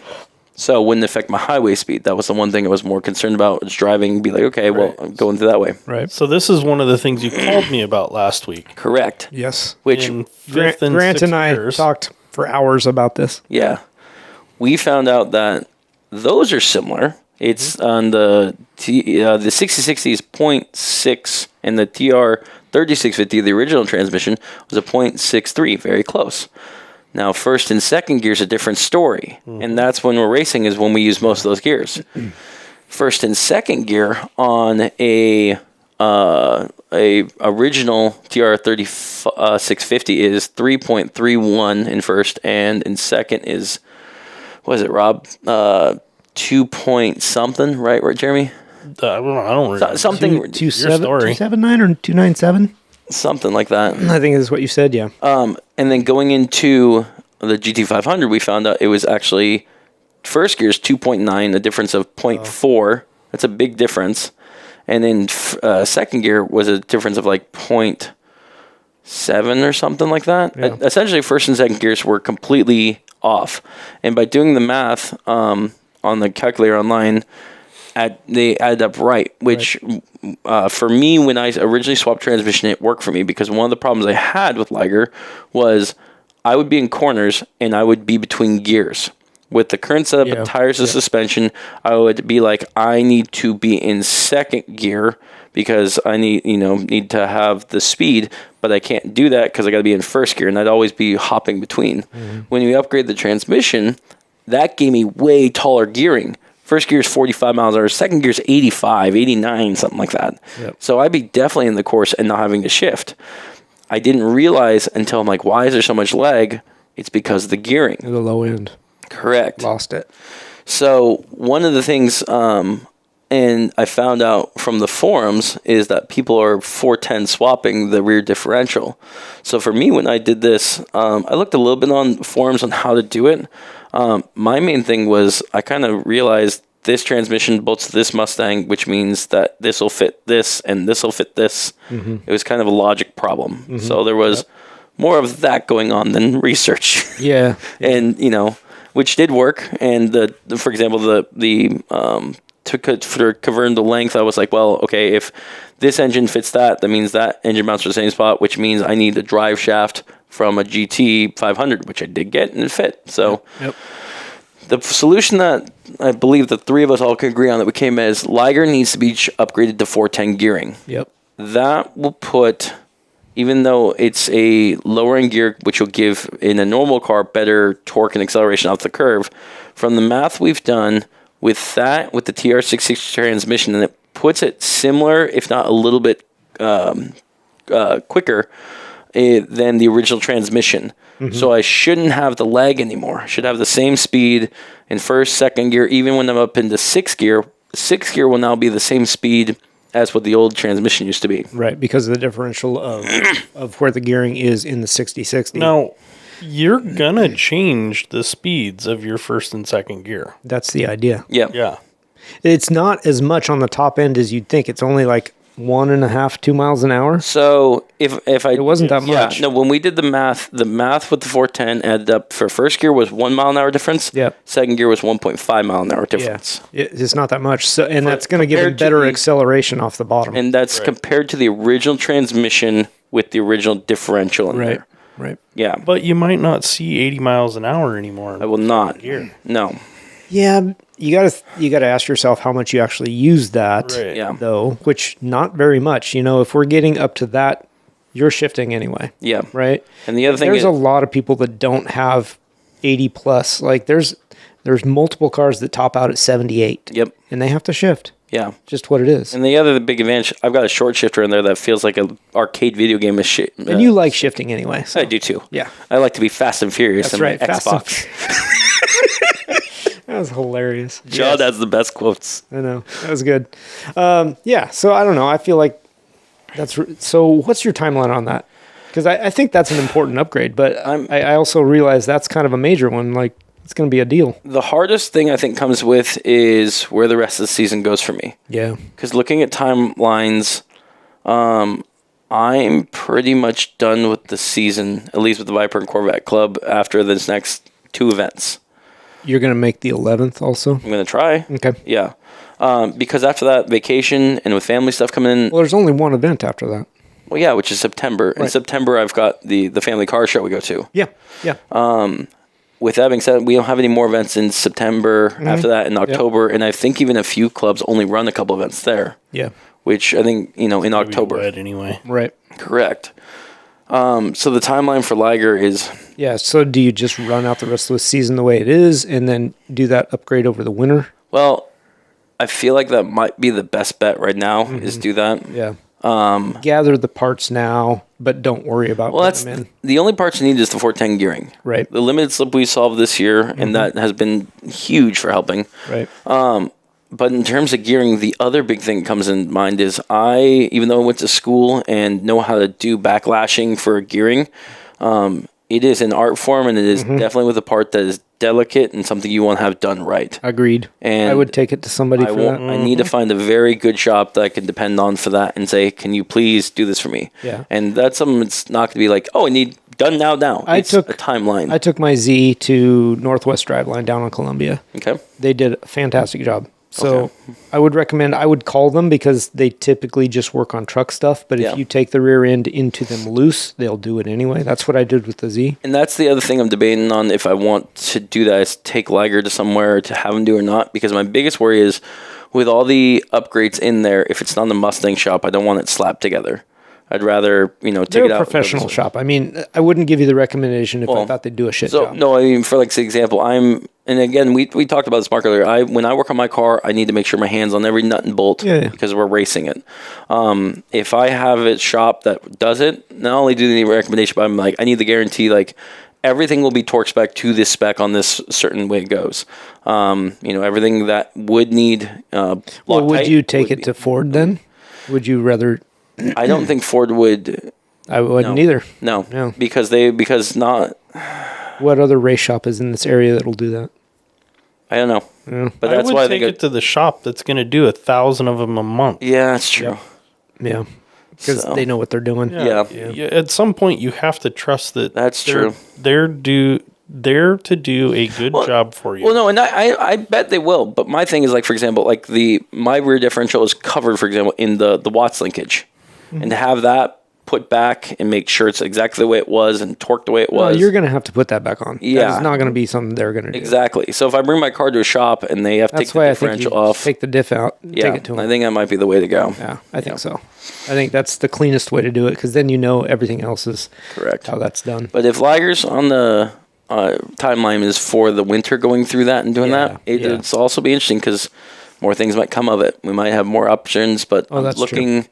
Like winter's going to be dedicated to the ghost car, finishing the Lambo hopefully before winter, and then we got the Fiat getting back on. Diff doesn't take that long. No, it doesn't.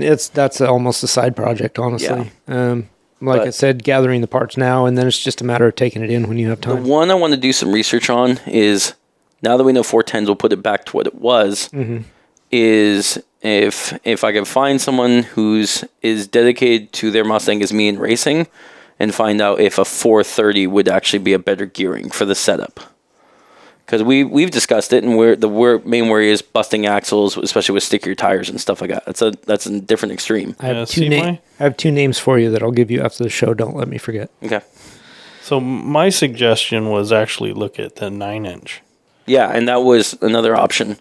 Yeah. It's going a 9-inch rear end with a custom rear end built for a Liger. You still got to ask yourself though, if you're going with the ghost car as your main race car, and Liger is going to be on the street, what do you want to do? Yeah, and I still think, yes, do the 410 gears. That's what I'm thinking. I agree with that, but I wouldn't go any further than that. I think the 410s, I want to see how she is in terms of acceleration and driving. And I've said this throughout the years. I think the magic number for that car is going to be 400, 450 horses at the wheels. And if I can get to the point where Liger, I'm happy, especially with the acceleration, don't need that. If it comes another 5 years, 3 years, I master that speed and the acceleration with everything gone with that, then I'll want to make sure that's there, that's the end limit. Because once I'm above that number with that car and that chassis, how it's built, I think with it being on the street is too wild. I mean, I disagree. I think it would be fine. On the road? Yeah. If you go, say, 600, 700, 800 horses in that car? No, it's not. You said 430. That's what I'm saying. No, not 400 to 450 horses. Okay. Is, I think, the most that's for that car. That's. Oh, I agree. Yeah. I was saying no more than that. I think that's a great number. Yeah. If you go above that, I mean, I've driven GT500s and I've driven, other Mustangs with more power. If it's for the GT500, the same body of mine, for example, that car just spins wheels. the suspension was not set up for that or anything, as well as having a heavier block in it. It's handled like a pig. Yeah. Liger being dialed in with that, I think that makes it where if you're driving on the road, you're not bored enough where you're not up to speed and then what, but it's also enough where you still can enjoy the flow of how a road. Yeah, you'll have fun with it. Exactly. Yeah, for sure. So. Yeah, you gotta focus the direction and stick to it, because you keep waffling. You're like, I want to put more power to it. I want to do that. It's like, stop. You're not gonna race that car. You're gonna put that car back on the road. Yep. Make get happy with it, with the gearing and all that, and focus on race car. The other question is real fast. Actually, thinking about that because we're talking about that. What should we do with the Apex wheels? I don't know. That's the one thing. I don't know. Jeremy, don't say it. Don't say it. Well, you would might have fucking canceled them. Well, you know how hard they were to get. You might be able to sell them if you really want to. Yeah, and I think that ultimately may be what it comes down to, especially if we say they've never been driven. Yeah. Yep. You do have tires. I've talked to people who've tried ordering them. They're not easy to get. Right. I mean, I'm one of the lucky people who got the unobtainable wheels. Okay, everybody out there, if you want, what are they? They're Apex, what size? 18 by 11. 11? EC7 race silver wheels. Okay. Specifically for the S197 Mustang. The number serial number thingy. Yay! Number car. An 07 Mustang. So if you're 05 interested, to 014. email untitledcarproject huh? at gmail.com. Anyway, I don't know what you're going to do with those. It would give them away as a gift for like our million. No. Shut You're going to sell them and get money for it for the ghost car. Yeah. Right. I don't know what you're going to do with them. It feels like putting the car back to street, you're not going to use them on that particular car. Yeah. Maybe there's a car in the future that can use them. Yeah. It won't be the ghost car because they won't fit. Yeah. Or maybe you find somebody that Could always like, save I them. want to do that. Yeah. Oh, put them on Antonio's car. There you go. Buddy. Will they fit? Doesn't matter. You know what? I would Cut the wheel wells You got a out. Sawzall in the garage. Yeah, we'll make it fit. I'd actually like to put those wheels on just to see if the car could move with it. That would be awesome. Oh my gosh. That would be so great. I've got another set of Hoosiers we can put on the other. Yeah. Perfect. Let's do it. Dope. That'd be so cool. Mm-hmm. All right. I wanted to do just a little bit of a GMC update, the truck project. Okay. Because we put out a poll, 700 horsepower LS3, Jaguar V12, or a built Jag, Oh, drumroll. Which one won the poll? Which one is Rob going with? None of these. It was a Viper motor, wasn't it? That wasn't even that wasn't even on there. Damn it. I thought I I added it last minute. But that's what's going to be. That's what I've kind of settled on right now after talking to John. He's got some Go check out that episode, episode 15. Some Jag information. Well, we didn't talk about it on the episode, actually. That was after the show. Viper we didn't. Well, I thought we talked. Oh, yeah. No, we didn't. no, it was after. It was after. Yeah. That's So- the bonus content for our Patreons. Go and subscribe to our Patreon. And you'll get a blank Blank recording disc. because there was nothing there. We did have a good conversation, and he's got some experience with it, and we're just like, all right, you know what? That's the information I needed. That's what I wanted, So we're going to abandon that thought, but a better idea came up. We'll put a Viper V10 in What that won the thing. poll? LS3. Really? LS3, I thought it was yeah. a really close thing with the Jaguar motor. Nah, LS3. Pretty sure the Jaguar was just right there. Probably by 7 votes. All right. So all of you guys that There was voted for the barely- LS3, sorry for your luck, but Well, the Viper motor wasn't an option at the time. yeah, but now it information is. changes. Yeah, I got more information. Viper And motor I right really- next to the Celine. I really like the Viper motor idea. I do too. I just think that is pretty badass. A Viper motor, like I've said, that's been one thing that's crossed my mind for Liger. Yeah. They are very good motors. They're low end torque. I like They've the got- torque idea, especially because it's a heavier vehicle, and to get that low end grunt, oh, yeah. Yeah. You're gonna need to put some weight over the back tires. Though. No, it would burn the shit out of them. Oh, Just no, you're going to burn the shit out of them. If you want it to move. I know how to drive. He just needs to put a big wing in the back. Yeah, a big I'm blank. gonna put active arrow on it. Yeah, exactly. Yep. Just you push a button and a giant parachute comes out. Only in the back. I am actually gonna design an active arrow for the back of that thing. Okay. Because I think it would be cool as shit. Okay, so you push it and then No, it's a brake activated Okay, so you push the brakes and out comes out the ladder rack from the back. ladder rack. Stop Fuck, are talking. you? Yeah, shut up. Get out of here.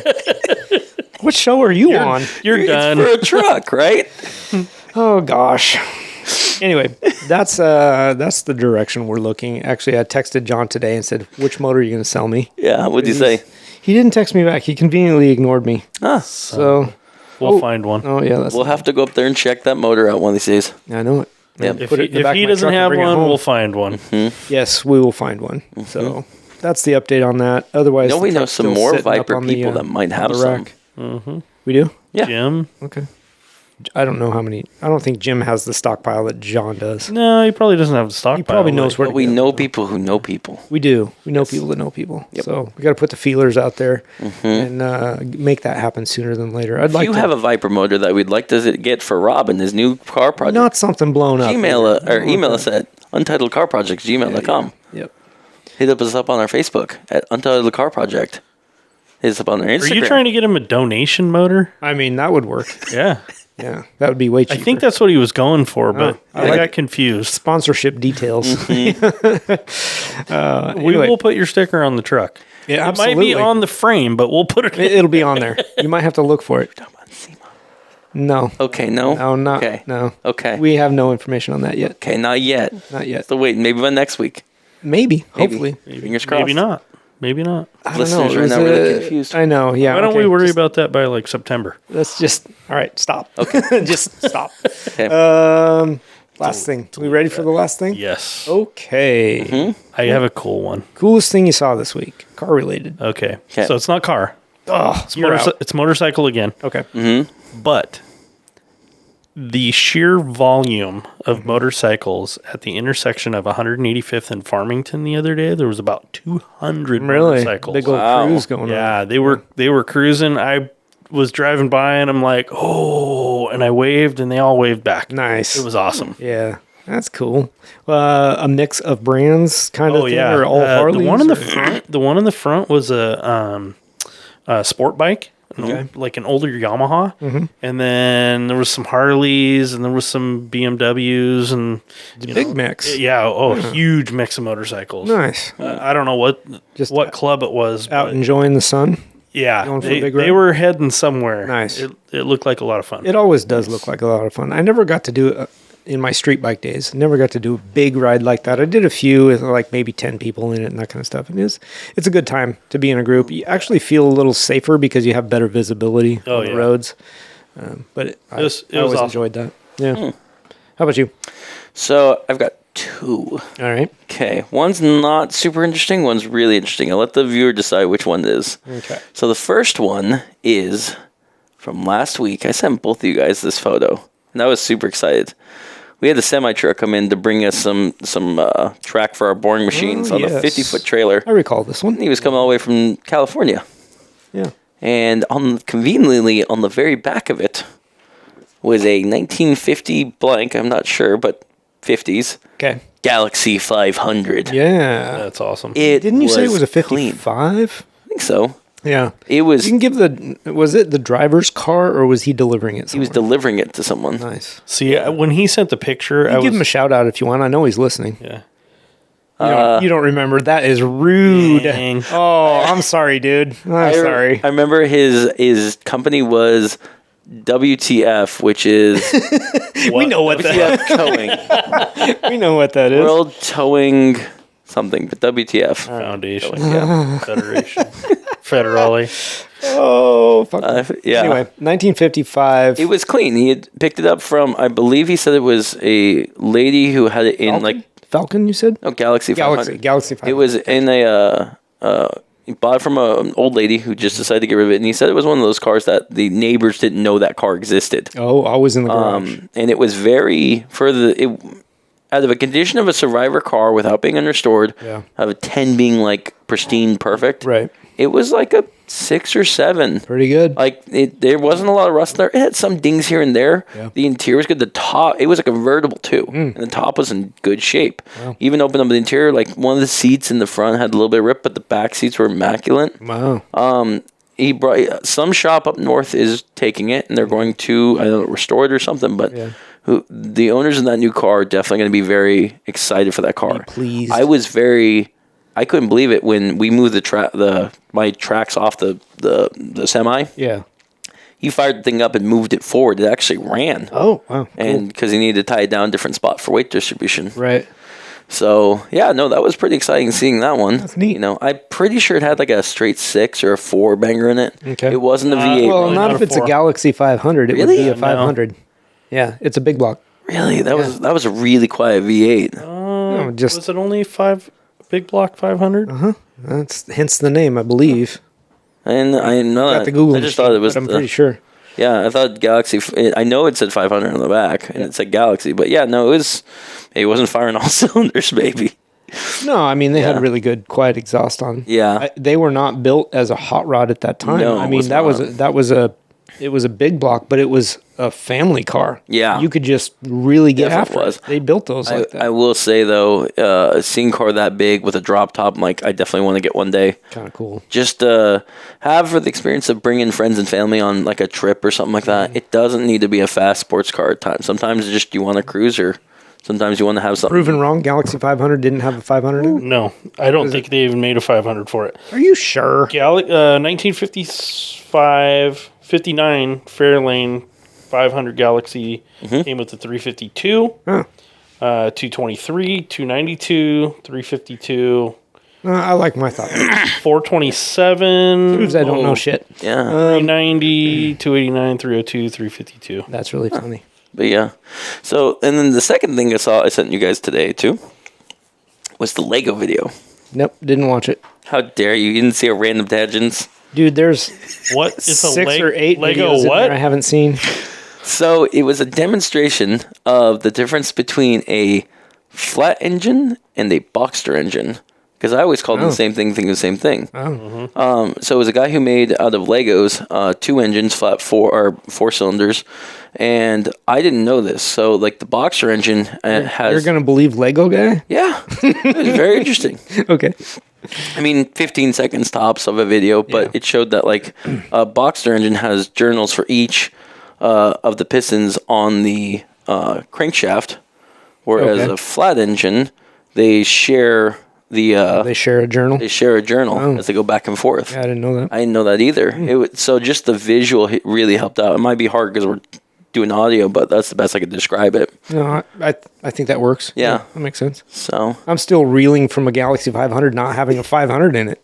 did you know there's a whole, hang on a random tangent, there's a whole song dedicated to Galaxy 500 from Cartoon Network from a Johnny Bravo spinoff. No, how would I know that? I don't know, I'm telling you that now. Thank you. So I'm not 100% sure, but I think Ford's biggest big block from the factory It was a was a 429. 460. Really? I thought it was a 429. What did the Ranchero have in it? Because I thought that was a 500. And I could be wrong again because that's happened a lot. The smallest be one, the fair. smallest V8 was like a 218. In what? I okay. don't know Just what the it was. smallest. Yeah. Okay, yeah. That's I got you. I think the Ranchero had a 500 in it, though. I'm stuck on the 500s, We're gonna apparently. look. Yeah, I didn't even know companies made engines in the 60s that big. I know like you can get like a 440 and Yeah, I don't know about the 454, 60s but- because the one I'm thinking of, a buddy of mine had one. yeah. And I want to say it was a late 70s, early 80s car. But Yeah, but that's also when emissions kicked in. So I mean, like they wouldn't go. yeah, I bigger, don't know. You know? That was a guess. Yeah. 'Cause it could have been 75. Sure he I didn't don't swap it into. He's like, check out this know. block. No, it wasn't. He wasn't that mechanical. I know he didn't swap it. He didn't pay someone to put in there for him. No. He was budget. Like that car was cheap, if not given to him. Yeah. Yeah. So at that time, anyway. So the coolest thing I saw this week was a '38 Ford Coupe. Nice. Cruising down the road. Most of the stuff I see, I try to see on the road, not online or whatever. Yeah. So this guy was cruising down Highway 26, bright yellow 38 Ooh, Ford. Yeah. very nice. Really nice car. I think that was this last weekend, so he was probably headed to a car show. There's a lot of car shows out in that area. It looking like a factory one or like a hot rod? No, it was hot rodded. Hot rod, okay. Yeah, Big for wheels sure. in the back and slanted. Not so much. It was pretty level, but he did have like the Coke bottle mags on it, and it wasn't chopped or anything, so it was pretty factory body lines, you know. Didn't have tinted windows or anything. It was all clear. I swear if you tell me it's got an LS motor, I'm going to lose my mind. Well, I have no idea because he was driving. So maybe it did have an LS motor because it was actually moving. I just saw him on the road, so I have no details. But Yeah. good looking car. How did it sound? Really nice. Couldn't tell you. Going the other way. Going the other way. Going the other way. Yeah, there he goes in traffic. So, yeah, but that was the coolest thing I saw this week. Nice. So it was good. Do you think that car would have won the car show went to?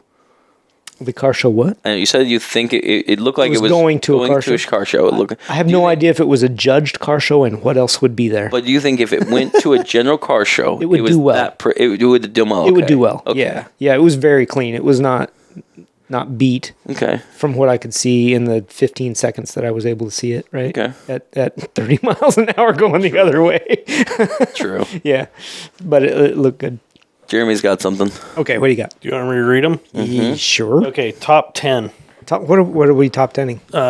Ford's biggest motors. Real fast before you say that, I want to see. I just want to know what the Ranchero See if had. I'm right, because I don't know if I include it. Okay, go ahead. Ford did make, and not a lot of people know this, and it really annoys me because there's only one of them, a Boss 550 for a 2008 Mustang. Which If there's includes only one, it's not a real motor. No, it is. It is from factory. No. Yeah. If there's only one, it is not a production vehicle. It doesn't count. All right, fine, but it did come from factory though. Okay. But it had a 550. I'm going to read these really quick. All right, here we go. 7-liter, 385 V8. Okay. That's number 10. Number Wait, 9. stop 7 right there. liter. Stop right there. 7-liter, 385. That makes sense. Yep. 385. 500 385 cubic inches. 8 liters. Yeah, Yep. 427 or 429 is 7-liter. Yeah, well, 8 liters is 500. 385. What's a 385? It's not a 7-liter. 385. 6.5. Well, 5.7 is 350. I'm just saying. Right? Yeah. I don't That's know weird. what's Okay. 385 denote. Like that's not the liters, right? It says 7-liter 385, named 385, after the what? 3.85 inch stroke. Oh, Okay. okay. That makes sense. Okay. Number 9. Oh, Number it's a nine. 429. Okay. Ding. Okay, cool. Number 9 is also a 7-liter MEL V8. Okay. Also, that's the 428. Number 7. Okay, so the 75 Ranchero had a 460. They just call it a 500 big block. Number It wasn't 8 really is 500. 7.3 Godzilla. Godzilla. Ujira. 7.3 Megazilla. Really? Is that a 7.3? Is that a 460? I bet it is. Yeah.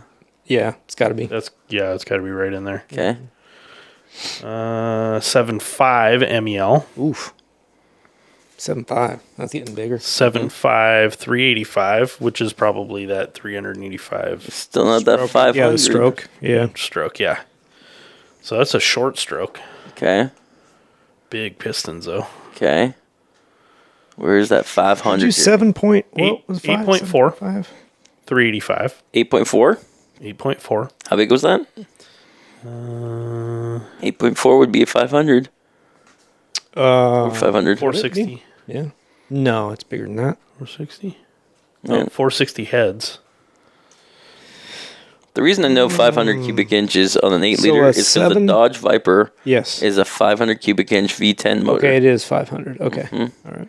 The advertisement for the 7.5 liter, I think is what you said. One of those was 7.5 is a 457. the advertisement for Dodge back in the day when that Viper came out for the 03 was the 500 Club. 500 horsepower, 500 pounds torque, 500 cubic inch. Okay. It was the That's entry level. 8.0. That was 8.3 Oh, actually. 8.3. Yeah, 8.3. Okay. Sorry, that's for going back the to this. Supercar Club. Okay, go ahead. 8.7 liter Super Duty V8. Super Duty. Oh, that's the 7. No, 8.7. 8.7. Fucking big. 525. Came in the F series and the C series. Really? Number 2 is a 9.4. Wow. Oh, that's huge. huge. That's something you Lord, don't hear it every had day. 700 pound-feet of torque and 655 horsepower. Yeah, the 8.3 liters, 506 cubic inches. So she's a monster. Yay. So yeah, I guess the Ranchero, when they said it had a 500 in it, it was actually a 460. Interesting. Yeah. And the biggest one? Yeah. It's actually out of a plane motor. It's an 18 liter. That's what we need, one of those. GAA V8. A V8 18 liter in a plane? Yep. Perfect. I saw. Wait, hold on. You look that up. I saw a video the other day. Jay Leno's car? No, Second listen. largest ever Okay. built. Somebody put a Corvette 427 in an airplane. I did see that. Did you see that? It's kind of cool. It sounded really good. I saw the Didn't watch thumbnail. I didn't see. I didn't watch it. No, Yeah. but I saw that. He does some low, high-speed flyovers. It sounds really good. Really? I mean, it's a Corvette flying. That's cool. It's pretty cool. I was saying, I saw a video Jay Leno posted today, and it was a Merlin Rolls-Royce V12 motor put into it. And no, actually, it was the Throttle House Boys 27 liter Oh, V12 really? or something like Was that. it V? It wasn't radial. It was a V. It was a V. Oh wow, that's massive. It powered the M4 Sherman tank. Yes. Which one? The V8. 18 liter. 18 liter. So we need to get our hands on one of those. Yeah. Just put that in the car. It only had 500 horsepower, but it had 1,000 foot-pounds of just like Sean. I want the tank. Yeah. Cool. That'd be cool. All right. Well, we've gone off the rails and proven how have. much we don't know. So that was a little bit of lessons on cubic inches versus liters. Our listeners know about our tangents. Yeah. How much? They're drunk already. They don't care anymore. No doubt. You shouldn't be drunk. You're almost to work. Okay. So we'll wrap this thing up. Thanks everybody for listening. Really appreciate it. Check us out on Facebook, Instagram, whatever. There's some other Untitled Car things. Pro at Twitter, Untitled Car Project on Instagram On and everything and else. Facebook and Yep. our Facebook group. Join the group. We have a join the Facebook Discord. page. Our Discord at Untitled Car Thank you Project. to the 1,000 people on our Facebook page. Really appreciate Woo! Do we officially hit 1,000? it. Just under. Almost 1,000. By, We will by the time this thing By comes this out. weekend, we'll have 1,000. Yeah.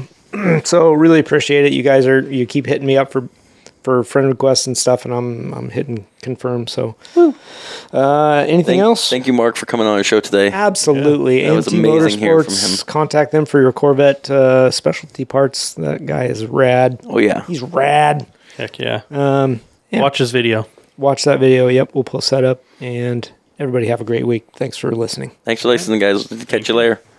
Bye. Still recording, Jeremy? Well, we got 2 recorders. We do. Okay.